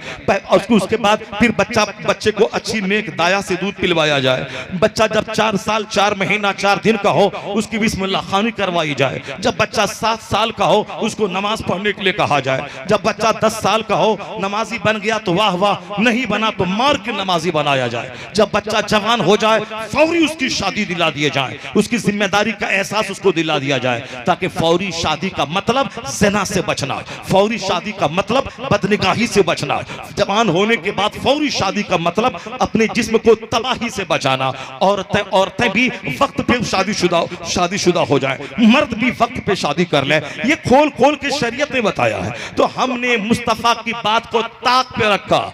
हुजूर ने ज़िना से रोकने के लिए वक्त पे शादी का पैगाम दिया था कि बच्चा जैसे जवान हो फौरी शादी दिला दे। अगर शादी में देर हुई और बच्चे का पांव फिसल गया तो माँ बाप उस गुनाह में शरीक समझा जाएगा, चूंकि तुम उसके मालिक थे, तुमने शादी में देर की, इसलिए उस देरी की वजह से उसका पांव फिसल गया। बुखारी शरीफ की हदीस में आया है, जब बच्चे की शादी में ताखीर हो, ताखीर निकाह की वजह से बच्चा जुल्म करे, जुर्म का इर्तिकाब करे, उस जुर्म में माँ बाप भी शरीक समझा जाएगा। माँ बाप का जुर्म क्या है? शादी में डिले करना। शादी की उम्र है 18 से लेकर 20 साल, बच्चे की उम्र हो गई 30 साल, मगर हमने नौकरी चाकरी और खूबसूरत लड़की की तलाश में बच्चे की उम्र कर दी 35 साल 38 साल। इस बीच में चाहे बच्चा मुश्तजनी करता रहे चलेगा, चाहे तवाइफ के कोठे पे महीने में 2 बार जाए चलेगा, चाहे गांव समाज गली कूचे में जिस तरह कुत्ते को हड्डी चाहिए उसी तरह से घूम घूम कर वो हड्डी की तलाश में रहता है,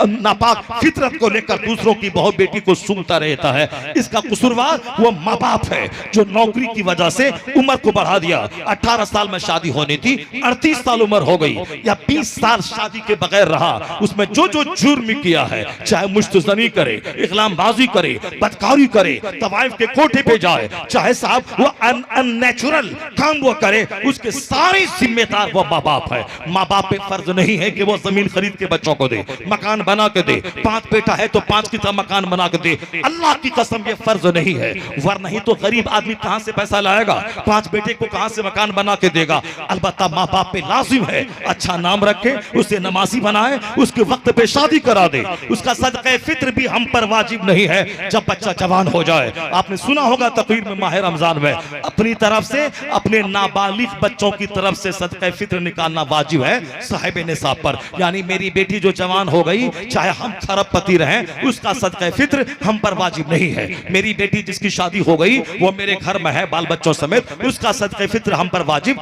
नहीं है। मेरा बेटा 16 साल से ऊपर का हो गया, अब चाहे मैं अरबपति रहे, मेरे पास 50 करोड़ रुपए रहे, मगर उनका सदक़े फित्र हम पर वाजिब नहीं है। जवान होने के बाद न सदक़े फित्र वाजिब है, न उनकी तालीम और तरबियत हम पर वाजिब है। जवान होने तक उसकी तरबियत हम पर लाजिम है। अगर हम जवान होने के बाद खिला रहे हैं, पिला रहे हैं, पढ़ा रहे हैं, ये हमारा एहसान है, एहसान कर रहे हैं, फर्ज नहीं है। फर्ज है बालिग होने से पहले तक उनको खिलाना, उनको पिलाना, उसकी तरबियत करना, उसे नमाजी बनाना, अच्छा नाम रखना, जवान होने के बाद शादी करवा देना।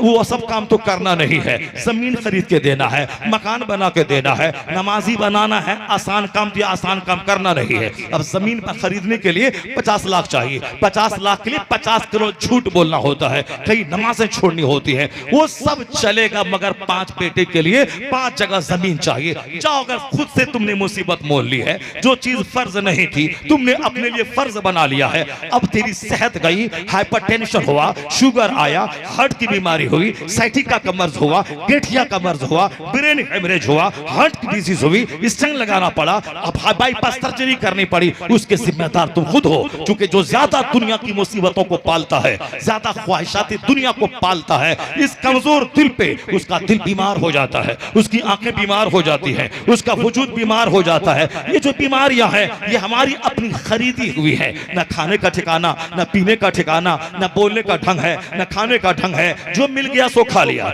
तीजा चहारम में मिल गया 1 लाख साहब बकरा मिला, 1 केजी बकरा खा गया। अपने घर में 250 ग्राम में 10 आदमी खा गया। और साहब तीजा और वलीमा में गए, वहाँ 1 केजी गोश्त अकेले तलाश कर रहे हैं, नहीं मिला तो 5 दिन भूखे हैं। अब मिल गया तो 10 केजी दबा दिया। यानी कोई सिस्टम नहीं है, कोई ढंग नहीं है। मिला तो डेली गोश्त खा रहे हैं, सब्जी को हाथ नहीं लगा रहे हैं। डॉक्टर बोला गोश्त खाएगा तो तुम्हारा पेट लीवर सड़ जाएगा। अब डॉक्टर बोला है तो अब मान लेंगे। मौलाना बोल रहा है तो नहीं मानना है, हदीस में आया है नहीं मानना है, शरीयत क्या कह रही है नहीं मानना है।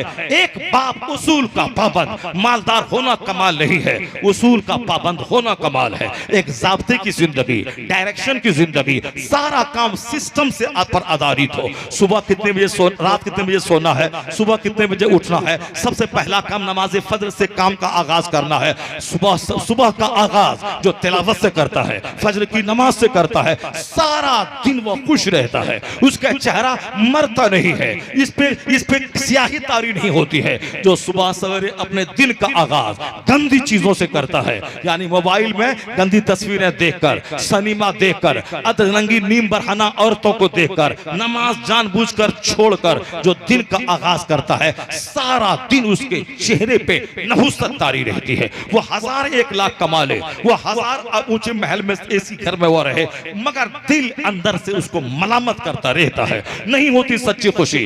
इसलिए कि ये फैसला है, जो सुबह का आगाज नमाज फजर से करेगा, जो सुबह का आगाज तिलावत कुरान से करेगा, जो सुबह का आगाज मुस्तफा पे दुरूद से करेगा, दिन भर तरोताजा रहेगा, चेहरे पे नूर बरसता रहेगा।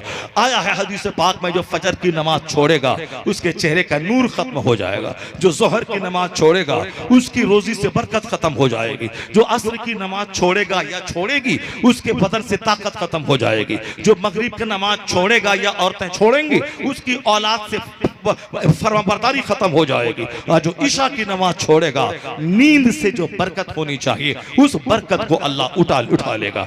2 घंटे की गहरी नींद फ्रेश होने के लिए काफी है, और 8 घंटे सोने के बाद भी बदन टूटता है, चेहरा ऐंठता है, और फिर नींद का खुमार सर पे तारी रहता है। इसलिए कि जो नींद अल्लाह के नाम से हट के आ जाए, जो बिस्तर पे जाए ना खुदा का नाम ले, ना आयतल कुर्सी पढ़े, ना बिस्मिल्लाह पढ़े, ना दुरूद पढ़े, फिर तो वो 8 घंटे की नींद के बाद भी उस पर नींद का खुमार रहेगा, अंग टूटेगा, वह नींद से फरहत नहीं होगी। ईशा की नमाज पढ़ने के बाद जो सोता है, अल्लाह अल्लाह करते हुए 2-4 घंटे की नींद सेहतमंद रहने के लिए काफी है। और फजर की नमाज के लिए भी उठेगा, फजर पढ़ने के बाद तरोताजा रहेगा। तो काम का आगाज, हमारी नमाज का टाइमिंग सिस्टम भी इतना जबरदस्त है कि रात में सबसे आखिरी काम ईशा की नमाज पढ़ के सोए।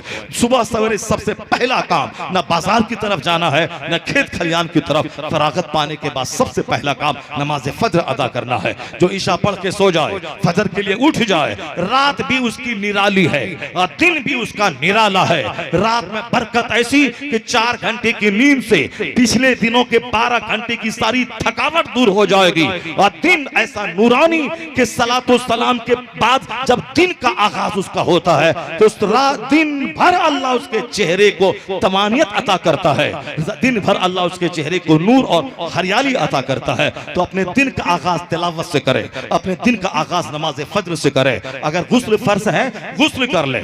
इसीलिए तो कहा है कि 5 भाई एक आंगन में न रहे, 5 कमरे में न रहे, 5 बेटा 5 कमरे में रहे, ताकि सुबह सवेरे नमाज पढ़ने के लिए उठना पड़े तो किसी को नहाने में शर्म आए, वुजू करने में शर्म आए। नहीं, बच्चे को पहले अलग घर दे दे, किराए का घर दे दे, शादी करवा दे, ताकि वह अपने हिसाब से फरहत के साथ वो जिए, ताकि नमाज उस पर गुस्ल फर्ज हो, वह गुस्ल करे, नमाज अदा करे, ताकि दूसरों के सामने उसके पोशीदा बातों की भनक उसको न लगे। जिन औरतों को महाना बारी का खून आता है, वो औरतें उन दिनों में वुजू करें, मुसल्ला पे बैठ जाए, नमाज नहीं पढ़ सकती हैं, 1000 बार दरूद पढ़ ले, 500 बार कलमा शरीफ पढ़ ले, ताकि नमाज की आदत भी लगी रहे। वरना जिसके बारी के दिन आते हैं ऐसे ही सोई पड़ी रहती है, न खाने का ठिकाना न वतन का ठिकाना। सारे लोग समझते हैं उनके बारी के दिन आ गए हैं, पोशीदा तौर पर लोगों की निगाहें उनकी पोशीदा सीधा बीमारी पे चली जाती है। इसलिए मैं अपने संपर्क में आने वाली सारी खवातीन से, अपनी बेटी तक को मैं ही कहता हूँ कि जो तुम्हारी कमजोरी के दिन है उन दिनों में भी वजू कर ले। वजू करने के बाद मुसल्ले पे बैठ जा, कम से कम 500 बार दरूद पढ़ ले। दरूद पढ़ना उस हालत में जायज है, सवाब भी है। कलमा शरीफ पढ़ ले, ताकि लोगों की निगाहों में यह बात भी नहीं जाएगी कि ये कब इनके बारी के खून आते हैं, कब ये पाक साफ होती है, और फिर नमाज पढ़ने की आदत भी न छूट जाए कि कल वो पाक हुई है, अब वो 3 दिन के बाद नहाती है, 4 दिन के बाद नमाज शुरू करती है, फिर अगले महीने की खून की बारी आ जाती है, न ठीक से नमाज पढ़ सकती है, न ठीक से तिलावत कर सकती है। महीने में 1 दिन सिर्फ नहाया धोया, 1 घंटा मुसल्ले पे बैठा, फिर 2 दिन के बाद नापाक हुई तो सब छोड़ दिया। और अगर कोई पाबंदी के साथ नापाकी के दिनों में भी वजू करके दरूद शरीफ पढ़ने के लिए मुसल्ला पे बैठ जाए, नमाज की आदत भी लगी रहेगी, नेकी का सिलसिला भी कायम होगा, पंक्चुअलिटी वक्त की पाबंदी भी रहेगी, और लोगों को भनक तक न लगेगी कि कब बारी आई और कब बारी से पाक हुई। ये एक सही सिस्टम है अच्छे ढंग से जीने का, सेहतमंद रहने का, खाने का तरीका, नमाज का तरीका, सोने का तरीका। तो खाया फट से सो गया, अब साहब गैस बन गई, अब गोली खाया और गोली खाते खाते लीवर को डैमेज कर दिया, यहाँ तक कि खून पूरा निकल गया, फैटी लीवर हो गया, चर्बी हो गई। इस्लाम इतना खूबसूरत मजहब है जो हमें जन्नत जाने का तरीका भी सिखाता है और सेहतमंद रहने का तरीका भी सिखाता है। सेहतमंद रहने का वही तरीका है कि सुबह सवेरे खाना खाएं, लाइट खाएं, दोपहर में खाएं, थोड़ा सा ज्यादा खाएं, रात में बिल्कुल हल्का खाएं, और खाना खाने के बाद फौरी नहीं सो जाएं, बल्कि नमाज ईशा पढ़ें, ईशा के बाद थोड़ा सा टहलें, दरूद पाक पढ़ें, सूरह दुखान पढ़ लें, सूरह वाक़िया पढ़ लें, सूरह मुज़म्मिल पढ़ लें, सूरह मुल्क पढ़ लें, फिर उसके बाद सो जाए। कहाँ की गैस्ट्रिक, कहाँ की सैटिका, कहाँ के गठिया का दर्द का, आर्थराइटिस की बीमारी कुछ नहीं होगी। इसलिए कि नमाज सेहत देती है, रोजा सेहत देता है, हज व ज़कात सेहत देते हैं, तिलावत व तस्बीह सेहत देती है। इबादत करें, जन्नत वहां मिलेगी, सेहत और फरहत यहाँ मिलेगी, सच्ची खुशी यहाँ मिलेगी, दोनों जहान का अमनो अमान, अमनो सुकून। आपकी कहानी, नेक बाप बेचारा गुर्बत में तो गरीब तो था, क्योंकि नेक लोगों को अल्लाह आजमाता है, माल की फरावानी नहीं देता है। उस माँ बाप जो उसूल पे चलना चाहता है, वो बाल बच्चों को खूब फरावानी से नहीं खिला पाता है। उमर इब्न अब्दुल अजीज रज़ी अल्लाह ताला अन्हु ईद के दिन अपने बच्चों को कपड़ा नहीं दिया। बच्चे कहने लगे, हुजूर खलीफतुल मुस्लिमीन, मुसलमानों के बादशाह का बेटा ये पुराने कपड़े में ईदगाह जा रहा है, मैं क्या जवाब दूंगा। बच्चे ने कहा, बेटा दुनिया की तकलीफें आरजी हैं, असल तकलीफ आखिरत की है। अल्लाह वहां की तकलीफ से बचा दे तो तुझसे बड़ा खुश नसीब कोई नहीं है। दुनिया के लिबास जाहिरी चमक दमक को नहीं देखना है, नजर आखिरत पर रखनी है। तेरे बाप की कमाई कम है, तेरा बाप मुसलमानों का जिम्मेदार अमीर है, हमारी मामूली सी तनख्वाह बैतुल माल से मिलती है, उसमें उतनी बचत है नहीं कि मैं तुझको नया कपड़ा ईद के दिन बना के दे सकूं। अगर तुम बज़िद हो तो एक काम मैं करता हूं, मैं खजांची को मैं लिखता हूं 1 महीने की तनख्वाह मुझको एडवांस दे दिया जाए। अगर वो 1 महीने की तनख्वाह एडवांस मुझको दे दिया तो मैं उसमें से लिबास बना के तुझको दे दूंगा। खत लिखा खजांची से, बच्चे बज़िद हैं, ईद का नया जोड़ा चाहिए मेरे पास, तो तुझे मालूम है कि कितनी तनख्वाह बैतुल माल से मैं लेता हूं। पूरी ममलिकत इस्लामिया का बादशाह है वो, इस मुसलमानों का खलीफा, खलीफतुल मुस्लिमीन, मगर अपने आप को मुसलमानों का खादिम समझता है। मामूली सी खिदमत की उजरत वह बैतुल माल से लेता है, जिससे कि कमर सीधी रह सके, बच्चे 2 वक्त खाना खा सकें, उससे ज्यादा नहीं। वह चाहता तो 5 लाख ले सकता था, उसके पहले के बादशाह लेते थे, उनकी बीवियां करोड़ों की जेवरात पहनती थी, लेकिन उमर इब्न अब्दुल अजीज जब बादशाह बने, सारी ख्वाहिशात को पांव के नीचे दफन कर दिया। उनकी बीवी भी इतनी नेक परहेजगार थी कि वह बादशाह की बेटी थी, लेकिन उन्होंने जो जेवर उनके बाप ने दिया था मुसलमानों के बैतुल माल से, वह सारा करोड़ों का जेवर अपने जिस्म से निकालकर मुसलमानों के खजाने बैतुल माल में जमा कर दिया। जब उमर इब्न अब्दुल अजीज का इंतकाल हुआ, उसका भाई यानी उनकी बीवी का भाई, उनका साला जब उस गद्दी पे बादशाह बन के आया, उन्होंने अपनी बहन के सारे जेवरात को बैतुल माल से निकालकर अपनी बहन को दे दिया कि तेरे शौहर ने निकाल के बैतुल माल में जमा कर दिया था, अब मैं तेरा भाई बादशाह हूं, मैंने तेरा वो जेवर तुझको वापस कर दिया। मगर आपकी अहलिया ने कहते हुए वापस कर दिया कि जिस बैतुल माल को मेरे शौहर ने मेरा जेवर जमा किया है, मैं उस जेवर को वापस कभी नहीं ले सकती जिसको मेरा शौहर बैतुल माल में जमा कर दिया है। बीवी हो तो ऐसी जो जो शौहर की हर खुशनुदी तलाश करे, लड़ने वाली, झगड़ने वाली, शौहर का विरोध करने वाली, दुनिया आखिरत तबाह करने वाली। अभी एक मौलाना साहब ने बताया अपनी माँ की कहानी कि मेरा बाप मेरा नफासत पसंद है, मेरी अम्मी इंतकाल कर गई, अभी साल भर हुआ है। मेरी अम्मी बाप की राहत का इतना ख्याल करती थी कि वह मेरी अम्मी बाप की खिदमत के लिए बाप की जो गाड़ी होती थी स्कूटर, उस स्कूटर पे हमको चढ़ने नहीं देती थी। अम्मी ने, हमारे बाप की स्कूटी है, वह बाप चलेगा। अगर बाप से परमिशन लेके मैं उस पर चलता भी था और चल के जब लाता था गाड़ी, तो मेरी अम्मी कपड़े से पांव रखने की जगह को साफ करती थी कि अब शौहर उस जगह पांव रखेगा। वह सीट को साफ करती थी, पूरी गाड़ी साफ करती थी। अब एक एक बात को याद करके मैं रोता हूँ। ऐसी वफादार बीवी जो अपने शौहर की नजाकत और नफासत का ख्याल रखे, उनका पांव जहां रखा जाएगा वहां बेटे की धूल न पड़े। अपने बेटे का मकाम अपनी जगह है, शौहर की इज्जत अपनी जगह है। वो कहते हैं कि साहब बाप के कमरे में कोई शोर न मचाए। रात में जलसे से वापस जब बाप आते थे तो कोई बच्चा कहीं शोर न मचाए जब तक कि वह सोए हुए रहे, या उनकी नींद में खलल न पहुंचे। उनके खाने का ख्याल, उनके कपड़े का ख्याल, उनके गुस्ल का ख्याल, उनके सर के दर्द का ख्याल, उनकी दवाई का ख्याल, उनकी सवारी का ख्याल, उनके जूते का ख्याल, उनके कलर का ख्याल। यानी इस तरह वफादार बीवी मेरी निगाहों से कोई गुजरी नहीं। उनको बातों को याद करके बेटा रोता था। ऐसी थी मेरी माँ, ऐसा ख्याल रखती थी मेरे वालिद गिरामी का। मेरी माँ को मोहल्ले में किसी औरत ने नहीं देखा कि मेरी माँ का चेहरा कैसा है। वो हम बाप पैसे लाते थे, बाप को सरकारी नौकरी थी, 1 लाख रुपए माहाना था, वो सारे पैसे लाके अपनी मेरी माँ को देते थे। मैं उनका बेटा खुद एक बहुत बड़ा नाथखा है, वह 10-20 हजार रुपए नजराने के मिले वो सब माँ के पास लाके रख देते थे। वो कहते थे जो लाखों रुपए अपने सिरहाने रखते हो, आज पूरी जिंदगी में एक दिन भी फरमाइश नहीं करी कि मुझको गले का हार दे दिया जाए, मेरे कान में जेवर दे दिया जाए, मेरी नाक में जेवर दे दिया जाए। बेटा खुद से बना के लाके हम लोग देते थे, माँ मेरे वालिद गिरामी लाके देते थे। मगर अपनी पूरी जिंदगी में 50 साल जिंदगी में एक बार भी उसने फरमाइश नहीं करी।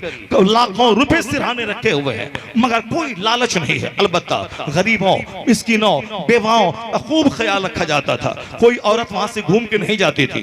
अब नए नए कपड़े उनके पास रहते थे, आने वाली मोहल्ले की खवातीन को दे दिया करती थी। ये बताएं, ऐसी औरत के बारे में ही में हदीस में कहा गया है कि दुनिया की सबसे बड़ी नेमत उसको मिल गई जिसको नेक और सालेह औरत मिल गई, नेक और सालेह बीवी मिल गई, नेक और सालेह बीवी मिल गई।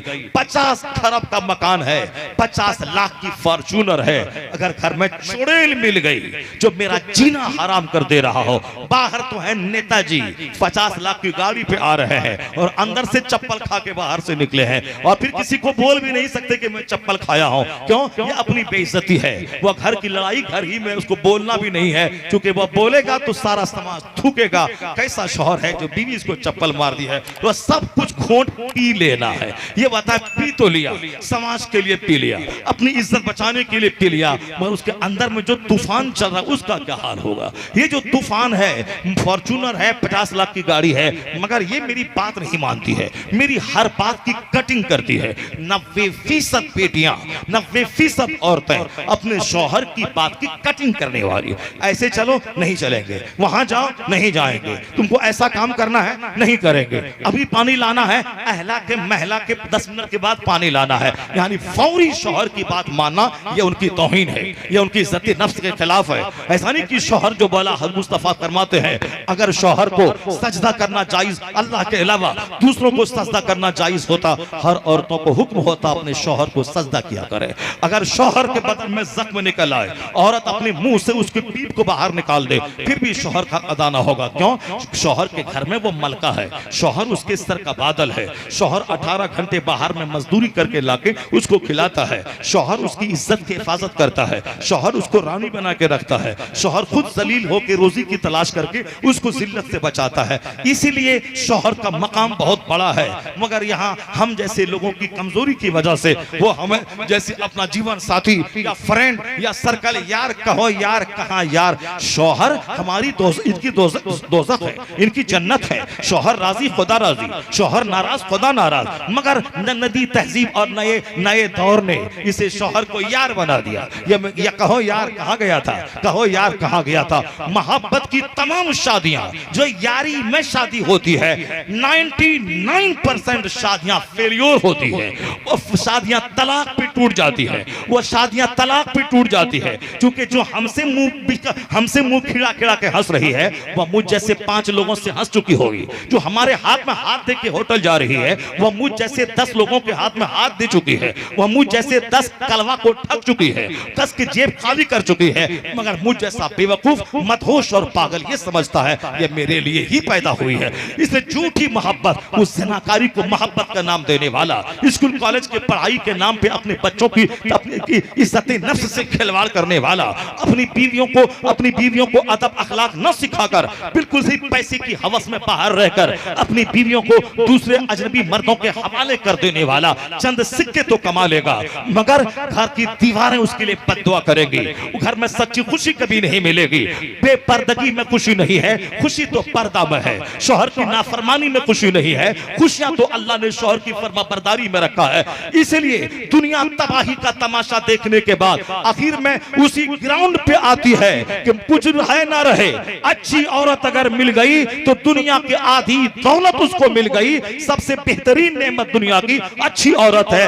यह बात वही है जो बात 1400 साल पहले पैगंबर आजम ने इरशाद फरमाया है। तबाही का तमाशा देखने के बाद लोग लौटकर उसी डगर पे आते हैं जो डगर मुस्तफा ने दिखलाया है। पहले तो जवानी में खूब हाथ पैर मारते हैं, ताकत और दौलत के नशे में कौन सुनता है, कौन अमल करता है।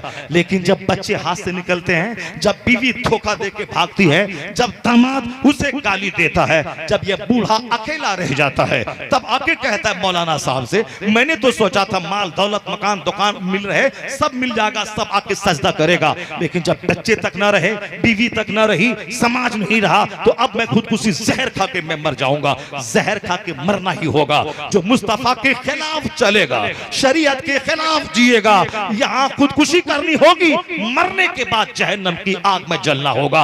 और जो माँ की गोद से लेके कब्र की गोद तक शरीयत, सुन्नत, कुरान, हदीस के मुताबिक जिंदगी गुजारेगा, यहाँ भले ही दुनिया उसको पागल कह दे, उससे ज्यादा खुश कोई नहीं होगा। यहाँ दिल सुकून रहेगा, दिल में सुकून रहेगा, चेहरे पे हरियाली रहेगी, दिमाग साफ रहेगा, मुस्तफा की अता उसके साथ रहेगी, अल्लाह की मदद साथ रहेगी। यहाँ इज्जत दूसरों के दिल में अल्लाह डालेगा, फरहत देगा, सुकून देगा, गैरत देगा, हया देगा, राहत देगा। और जब मरेगा मुस्तफा की शफाअत से जन्नतुल फिरदौस अता करेगा।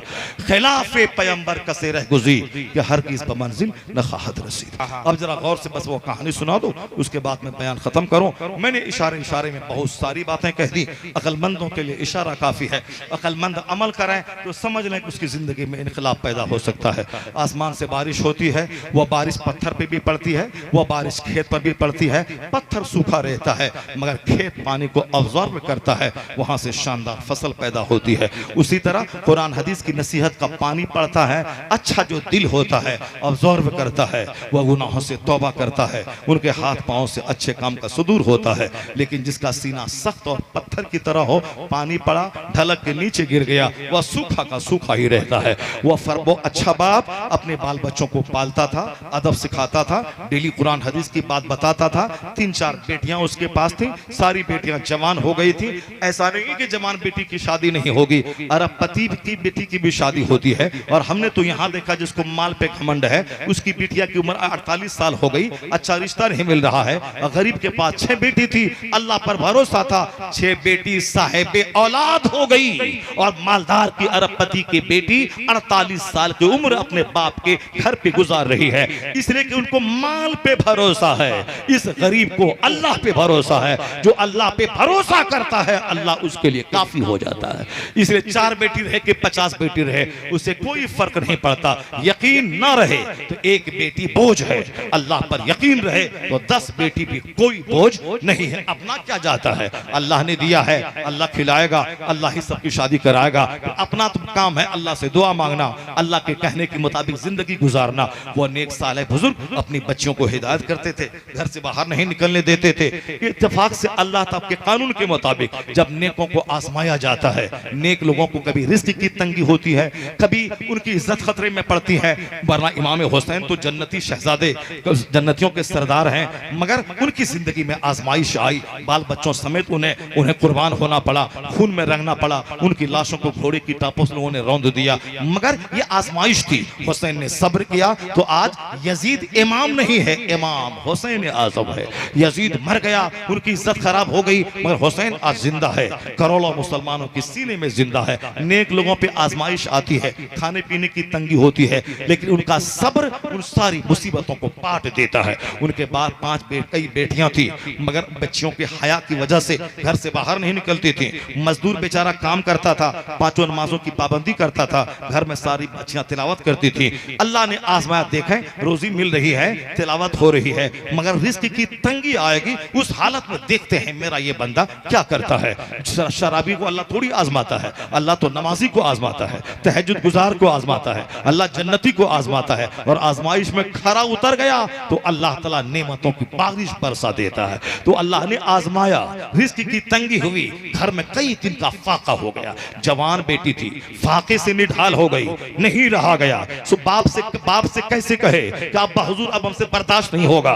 यहां तक कि जब बर्दाश्त नहीं हुआ, कोई हुनर नहीं जानती है कि कोई काम करे और पेट पाले, बर्दाश्त नहीं हुआ, आउट ऑफ कंट्रोल भूख की मुसीबत बर्दाश्त नहीं हुई तो पिछले दरवाजे से निकली, बाजार पे चौराहे पे खड़ी हो गई। भूख ने निकाला था, या सोचकर कि उनका चेहरा अजनबी मर्द कोई देखेगा और कोई करीब आएगा तो फिर मैं उससे पैसे मांगूंगी और उस रोटी से मैं अपने पेट की भूख की आग को मैं बुझाऊंगी। लेकिन शाम हो गई, कोई भी मर्द बाजार की भीड़ भाड़ में उस खूबसूरत लड़की के चेहरे की तरफ ताक झांक करके भी नहीं देखा, कोई नहीं देखा। अंदर से अंदर ये टूट रही थी, खूबसूरत थी, पर्दे में रहने की वजह से मजीद खूबसूरत हो गई थी, लेकिन भूख की वजह से कमजोर और निडाल थी। सोची शायद कोई लड़का करीब आ जाए, वो फिर उनसे मैं रोटी खरीद के भूख की आग को मैं बुझाऊं। शाम हो गई, कोई करीब नहीं आया।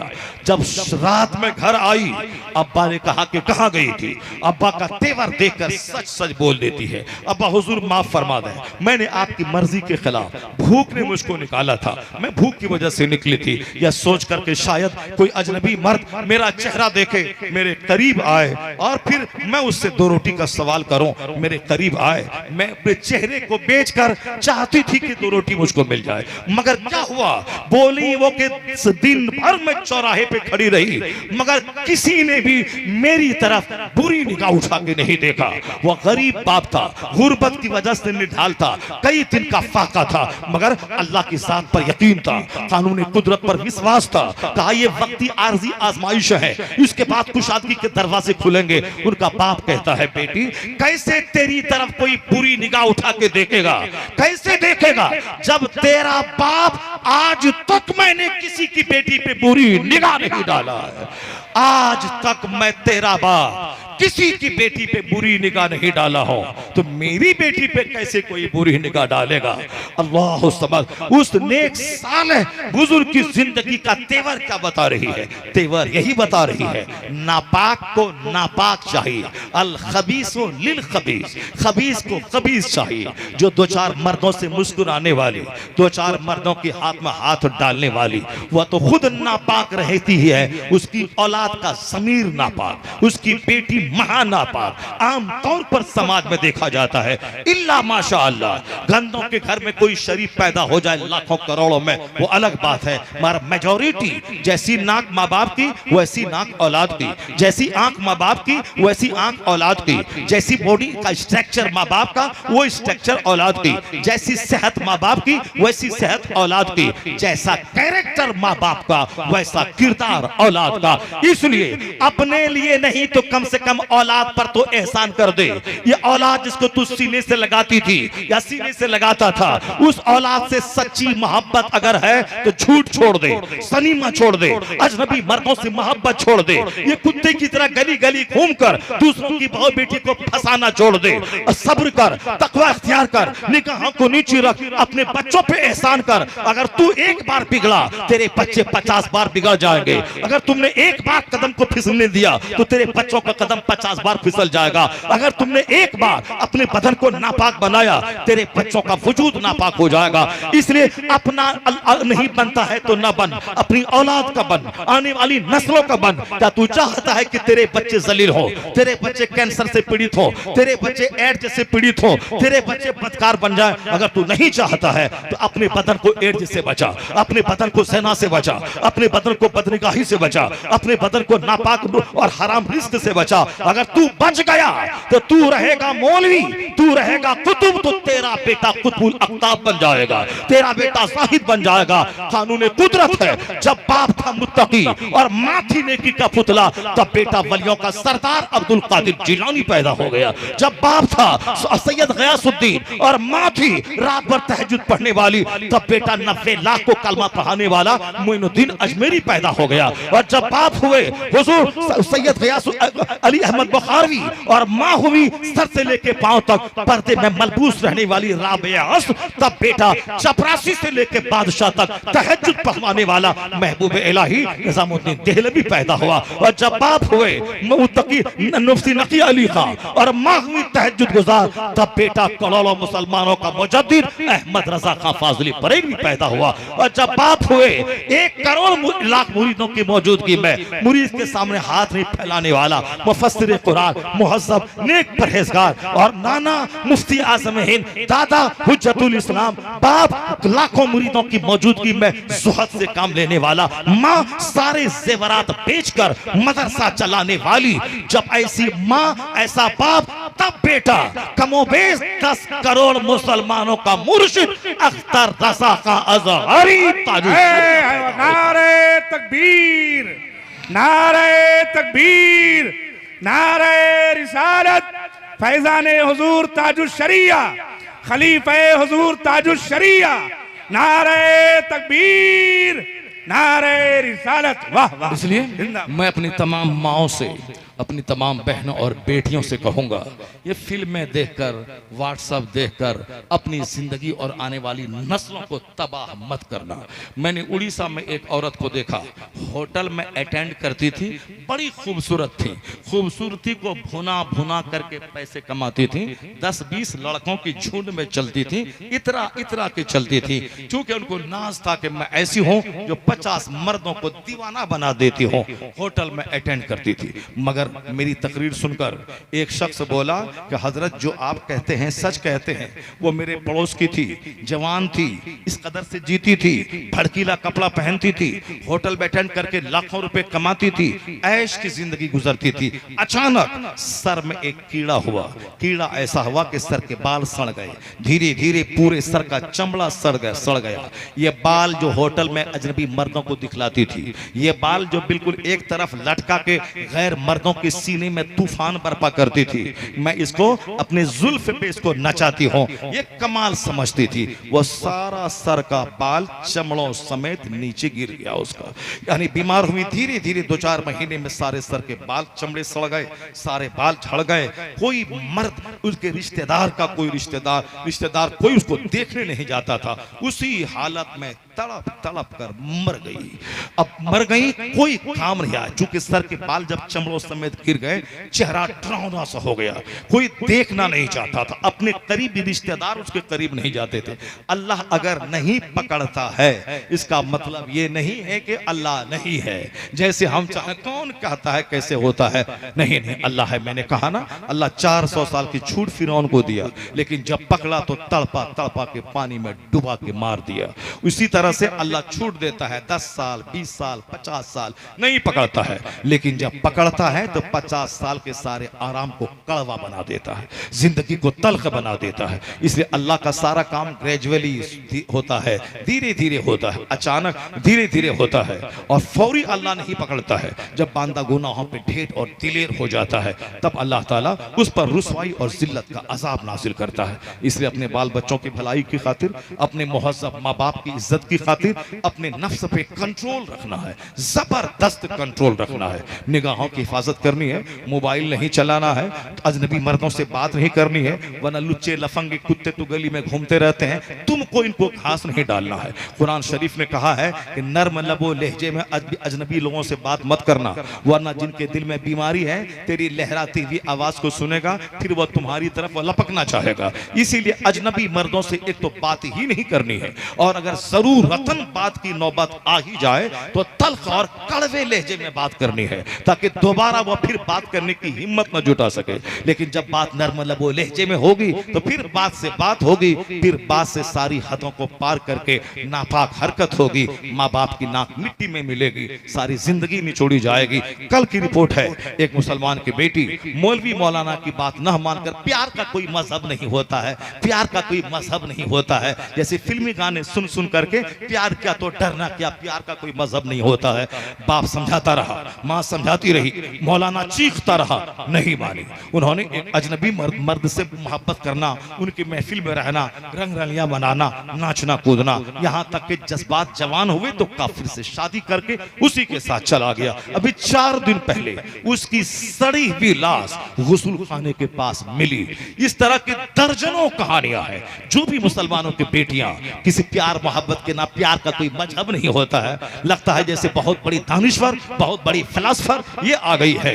प्यार का मजहब नहीं होता, वह प्यार नहीं, वह ज़िनाकारी है, वह प्यार नहीं, वह बदकारी है, वह प्यार नहीं, वह प्यार को प्रोस्टिट्यूट को प्यार का नाम दिया है, बलात्कार को प्यार का नाम दिया है। ऐसा नहीं कि लड़का लड़की दोनों राजी हैं तब बलात्कार नहीं रहेगा, बगैर निकाह के वह बलात्कार ही है, वह ज़िनाकारी ही है, वह बदकारी ही है। मोहब्बत का जहाँ मोहब्बत का लफ्ज होता है वहाँ पाकीज़गी होती है, वहाँ हया होती है, वहाँ पर मोहब्बत दिल का रिश्ता है, जिस्म का रिश्ता नहीं है। यहाँ जिस्म के रिश्ते को प्यार का नाम दे दिया गया है।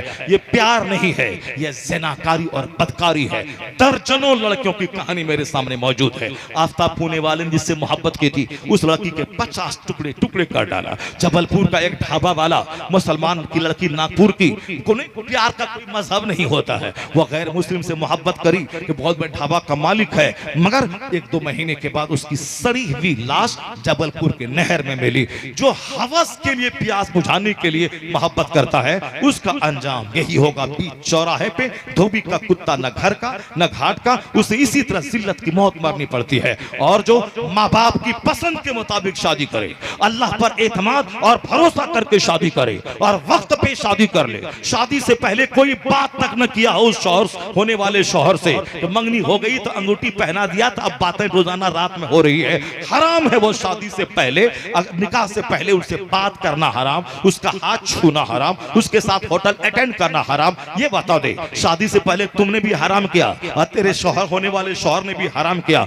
अब अगर निकाह हो गया तो निकाह के बाद का संबंध पाकीज़ा है, लेकिन निकाह से पहले तू भी तो हराम किया, निकाह से पहले तेरा शौहर भी तो हराम किया। तो जिसका बाप हराम किया हो, जिसकी माँ हराम किया हो, वह दोनों हराम करने वाला क्या सोचता है कि मेरा बेटा कुतुब पैदा हो जाए, अब्दाल पैदा हो जाए, फरमाबरदार पैदा हो जाए, नेक परहेजगार पैदा हो जाए, आम का पेड़ लगा दें, कहीं यहाँ से लीची फल जाए, यहाँ से सेब निकल जाए, धान लगा दे, यहाँ से गेहूं निकल जाए, अमरूद लगा दे, यहाँ से अखरोट निकल जाए, नहीं होगा। जैसी जमीन वैसी फसल, जैसा दरख्त वैसा फल। इसलिए शादी से पहले जो ये काफिरों और यहूद और नसारा हिंदुओं को देख देख कर, उसकी फिल्मी स्टाइल को देख देख के, जो मौलाना मौलवी की बात को ताक पर रखकर, जो ये काफिरों के स्टाइल में जो लाइफ गुजर रही है, काफिरों का 80 साल की बुढ़िया भी नाच रही है शादी में, डीजे भी बज रहा है, जवान जवान लड़की को पहले लोग देखने के लिए तरसते थे, पहले तो मर्द नाचता था, अब तो घर की इज्जतदार खवातीन नाच रही है, और लोग मर्द खड़े हैं अपनी आंखों को सेक रहे हैं, सारा बदन हिला हिला के सारे बूढ़ों और जवानों का दिमाग खराब कर रहे हैं। अब सारे मर्द झुंड, पहले जिसको सिनेमा में देखा जाता था, अब यहाँ ओरिजिनल में नाच रही है, वो तो नाचती है, वो तो कूदती है, अजनबी मर्दों के कांधे पे हाथ डालती है। उनका कोई मजहब नहीं है, उनको जन्नत नहीं जाना है, वो अल्लाह रसूल को नहीं मानते हैं, इसलिए नाचे कूदे ज़िना करे के शराब पिए कोई मतलब नहीं। तुमको तो जन्नत जाना है, तुमको तो अल्लाह को मानना है, तुमको तो रसूल पाक की मोहब्बत के साए में जीना है, तुमको तो कुरान पाक के इरशादात पे अमल करना है। तो तुम भी काफिरों की तरह नाचेगी गाएगी, अब प्यार मोहब्बत को, ज़िनाकारी को प्यार मोहब्बत का नाम देगी और आने वाली नस्लों में एड्स और कैंसर का कीड़ा छोड़ के मरेगी। 7 नस्लों तक नेक बाप का असर बच्चों में जाता है। नहीं देखा तुमने सूरह कहफ में क्या कहा गया?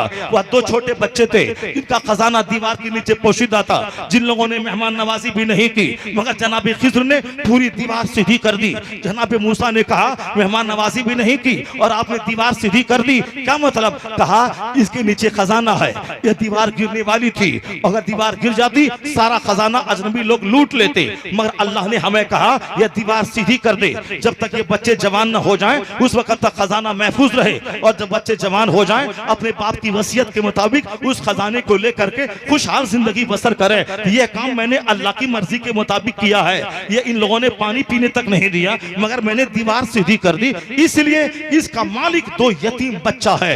वह काना अबू हमा सालिहा, जिनका बाप नेक था, परहेजगार था, उसकी परहेजगारी का इनाम ये मिला, उस यतीमों के खजाने की हिफाजत अल्लाह ने जनाब खिज्र के जरिया करवा दी।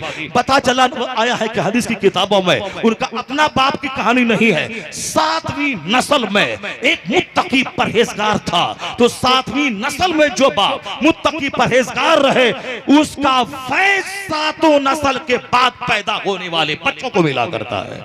इसलिए आने वाली नस्लों पे एहसान करते हुए सारे गुनाहों से सच्ची तौबा करना, नेक बनना, अपने बाल बच्चों को कुदरत का तोहफा समझकर उसकी इज्जत करना, बेटा से ज्यादा बेटी से प्यार करना, चूंकि बेटी का दिल नाजुक होता है, का नाजुक शीशी की तरह होता है। अगर उनको पता चल गया कि मेरा अब्बा बेटे को ज्यादा तरजीह दे रहा है, उसका नाजुक सा छोटा सा दिल वो टूट जाता है। वो जब टूट जाती है फिर खुशियां उनकी जिंदगी से रूठ जाती है। इसलिए बाहर से घर आए तोहफा सबसे पहले बेटी को, बाद में बेटे को, और बेटे से उतनी खुशी कभी नहीं मिलती जितनी बेटियों से। क्यों? बेटा तो हमेशा मरते दम तक आपके साथ रहेगा। बेटा को भी गोद उठाना है, पेशाब धोना है, अब बेटा को भी गोद में लेना है, उसका पेशाब पखाना साफ करना है। यानी जब तक आप जिंदा हैं बेटे का सारा दर्द आपको दुखी बना देगा। उनको घर मकान जमीन सब देना। बिटिया बेचारी उसको तो पाल के जवान जहाँ हुई तालीम और तरबियत करें, शादी दिला दें, अब वो अपने घर में आबाद रहे, यही दुआ करते रहे। मगर इनका इस बेटा का तो सारा दर्द मरते दम तक उठाना पड़ेगा। इनको मकान भी देना है, दुकान भी देना है, इनके बेटे को भी पेशाब पखाना साफ करना है। अगर लंबी उम्र आपको हो गई, उस पोता का बेटा हो गया तो उसको भी गोद में उठाना है, ढोना है, सब ढोना है। बाहर में बूढ़ा बेचारा दालान पे सोया हुआ है, सारा जख्म उठा रहा है। बेटा बीमार हुआ तो इससे चीखना है, पोता बीमार हुआ तो इससे चीखना है। बेटी बेचारी इज्जत से रही गई, घर चली गई, अपने उसके लिए एक दुआ है शोहर के साथ अच्छी रहे। इसलिए ज्यादा नुकसान जब बेटे से पहुंचता है, बेटी से नहीं। हमारी मस्जिद में इस जो खजांची था 5 बेटी पहले पैदा हुई। 5 बेटी के बाद बड़ा परेशान रहता था। जब 6ठी बेटी पैदा हुई रोने लगा, घर के सारे लोग रोने लगे। अल्लाह रब्बुल इज्जत को नागवार गुजरा, उस बेटी का इंतकाल हो गया। यानी मरने के पैदा होने के कुछ दिन के बाद ही वो मर गई। जिस मस्जिद में इमाम करता था उसी मस्जिद के खजांची की कहानी। 5 बेटी थे, मैं बड़ा हौसला देता था उनको। उस वक्त हमारी उम्र थी 25 से लेकर 30 साल के बीच में। उस वक्त में भी मैं उनको बड़ा हौसला देता था कि मकसूद भाई घबराए नहीं, बेटी है, हमको भी तो 2 बेटी हो चुकी थी, हम कहाँ परेशान थे। आज तक परेशानी मुझको नहीं हुई, 2 ही बेटी है। हालांकि लगातार कंटिन्यू 4 बेटी मुझको हो गई, पर हमारी पेशानी पे कोई मलाल नहीं था। अलबत्ता बड़ी बेटी हमारी थोड़ी बुझी से रहती थी कि फलां को भाई है, मेरे पास नहीं है। उनका चेहरा देख के थोड़ा सा कभी दिल में ख्याल आता था, वरना बेचैनी कुछ नहीं थी। यकीन था कि अल्लाह चाहेगा तो जरूर बेटा होगा। तो ऐसा बेटा हुआ कि बस वापस आया हरमैन तैयबन से, लगातार कंटिन्यू 3 बेटे हो गए। अगर उस वक्त में खूब टूट गया होता, सर पीट लिया होता, जहर खा लिया होता, या 3 बेटे कैसे पैदा होते चांद जैसे। मैंने उसको मना किया कि आप बेटी नेमत है, राहत है, घबराए नहीं। मगर वो रोने लगा। 6ठी बेटी पैदा भी रोने लगा, 2 दिन के बाद मर गई। फिर 9 महीने के बाद बेटा पैदा हुआ। जब उसको बेटा पैदा हुआ, पहला बेटा, इकलौता बेटा, 5-6 बेटी के बाद बेटा पैदा हुआ, खूब खुश हो गया, बेटा हो गया। मगर बेटा पैदा होने के बाद 6 बेटी सब घर में नॉर्मल पैदा हुई, और ये बेटा हॉस्पिटल में पैदा हुआ। और जितना रुपया 6 बेटी की पैदाइश में खर्च नहीं हुआ था, उससे डबल पैसा एक बेटे की पैदाइश पे खर्च हुआ, हॉस्पिटल में देना पड़ा। और अभी मैं 25 साल के बाद जब मैं गया अभी 1 साल पहले मिलने के कहा मकसूद भाई बेटे का क्या हाल है? कहा हजरत बेटा नहीं होता तो वही ठीक था, नहीं होता वही ठीक था, नाक में दम कर दिया है, कोई तावीज़ दे दीजिए, कुछ दुआ कर दीजिए, कुछ कर दीजिए। पहले मैं तावीज़ लिखता था और तावीज़ लिख दिए हुजूर मेरा बेटा ऐसा है, नहीं बात मानता है, पूरी दुकान पूरे घर बर्बाद के बाद हम डर के बारे। आपने जिद करके बेटा लिया था, बेटी की पैदाइश पे रोया था, तो एक बेटे से इतना सदमा पहुंचा है कि बेटे के डर से मारी मारी फिरता है। 6 बेटियां थी, उन बेटियों की वजह से कोई रंज नहीं पहुंचा। एक बेटी को जिद करके चाहा था, बेटी की पैदाइश पर रोया था, तो उस बेटे ने उसका जीना हराम कर रखा है। इसलिए अल्लाह पर भरोसा करते रहिए, हुजूर ने जो कुछ कहा है उस पर अमल करते रहिए। जहां से उम्मीद नहीं करेंगे अल्लाह ताला वहां से आपको रोजी अता फरमाएगा, वहां से आपको आराम अता करेगा। अल्लाह तबारक व तआला हम इन दोनों बच्चियों को लंबी उम्र अता फरमाए, आमिना और फातिमा दोनों को सेहतमंद जिंदगी अता फरमाए। और अल्लाह तबारक तआला इनके वालिद गिरामी, इनकी वालदा को जिन्होंने अपनी बेटी की खुशी में, हम तो समझते कोई बेटा पैदा हुआ होगा, वरना बेटी की पैदाइश के बाद कौन जलसा करवाता है, कौन मौलाना को बुलाता है, कौन लोगों को खिलाता है। लेकिन यहाँ आने के बाद पता चला कि साहब 2 बेटी जुड़वा पैदा हुई और दोनों की खुशी में ये महफिल मिलाद है, उलमा की जमात को बुलाया गया है और मुसलमानों के लिए जन्नती महफिल सजाई गई है। जो काम लाखों लोग नहीं करते हैं वह काम अकेला असगर भाई ने करके दिखा दिया है और ये बता दिया है कि बेटी की पैदाइश के बाद लड्डू बांटो या ना बांटो, बेटी की पैदाइश के बाद खुशियों का इजहार जरूर किया करना। बेटी बेटी हम सबों को नेक बनने, अपनी औलाद को नेक बनाने की तौफीक अता फरमाए। तकरीर हमारी लंबी हो गई, अभी तो बहुत सारी बातें हो सकती थी मगर 2:10 हो गए, 2 घंटे से ज़्यादा हमारी तकरीर हो गई। अभी जो कहानी मैं कहने वाला था वो कहानी कुरान शरीफ की कहानी थी, सूरह बकरा की, वो नहीं कह पाया। अब इंशाल्लाह किसी और की बेटी पैदा होगी, वो अपने यहाँ अकीका की महफिल करवाए ना, आप लोग करवाएंगे, बोले इंशाल्लाह कराएं। हाँ, मदरसे के जलसे फिर आना ही है और उसमें भी आना है, फिर अकीका में भी आना है। अल्लाह ताला हमारे इन नौजवानों को इसको बेटी अता फरमाए और बेटी की पैदाइश के बाद खुद फिर महफिल होगी, फिर बेटी की अज़मत पे खिताब होगा, अपने लिए रूहानी ग़िज़ा हासिल की जाएगी। अल्लाह इस महफिल को कबूल फरमाए, हमारी औलाद में बरकतें अता फरमाए, उन सब बच्चों को नेक और सालेह बनने की तौफ़ीक़ अता फरमाए। अल्लाह हमें नेमतों की कद्र करने की तौफ़ीक़ अता फरमाए। आमीन व आखिर दाअवाना अनिल हम्दुलिल्लाह।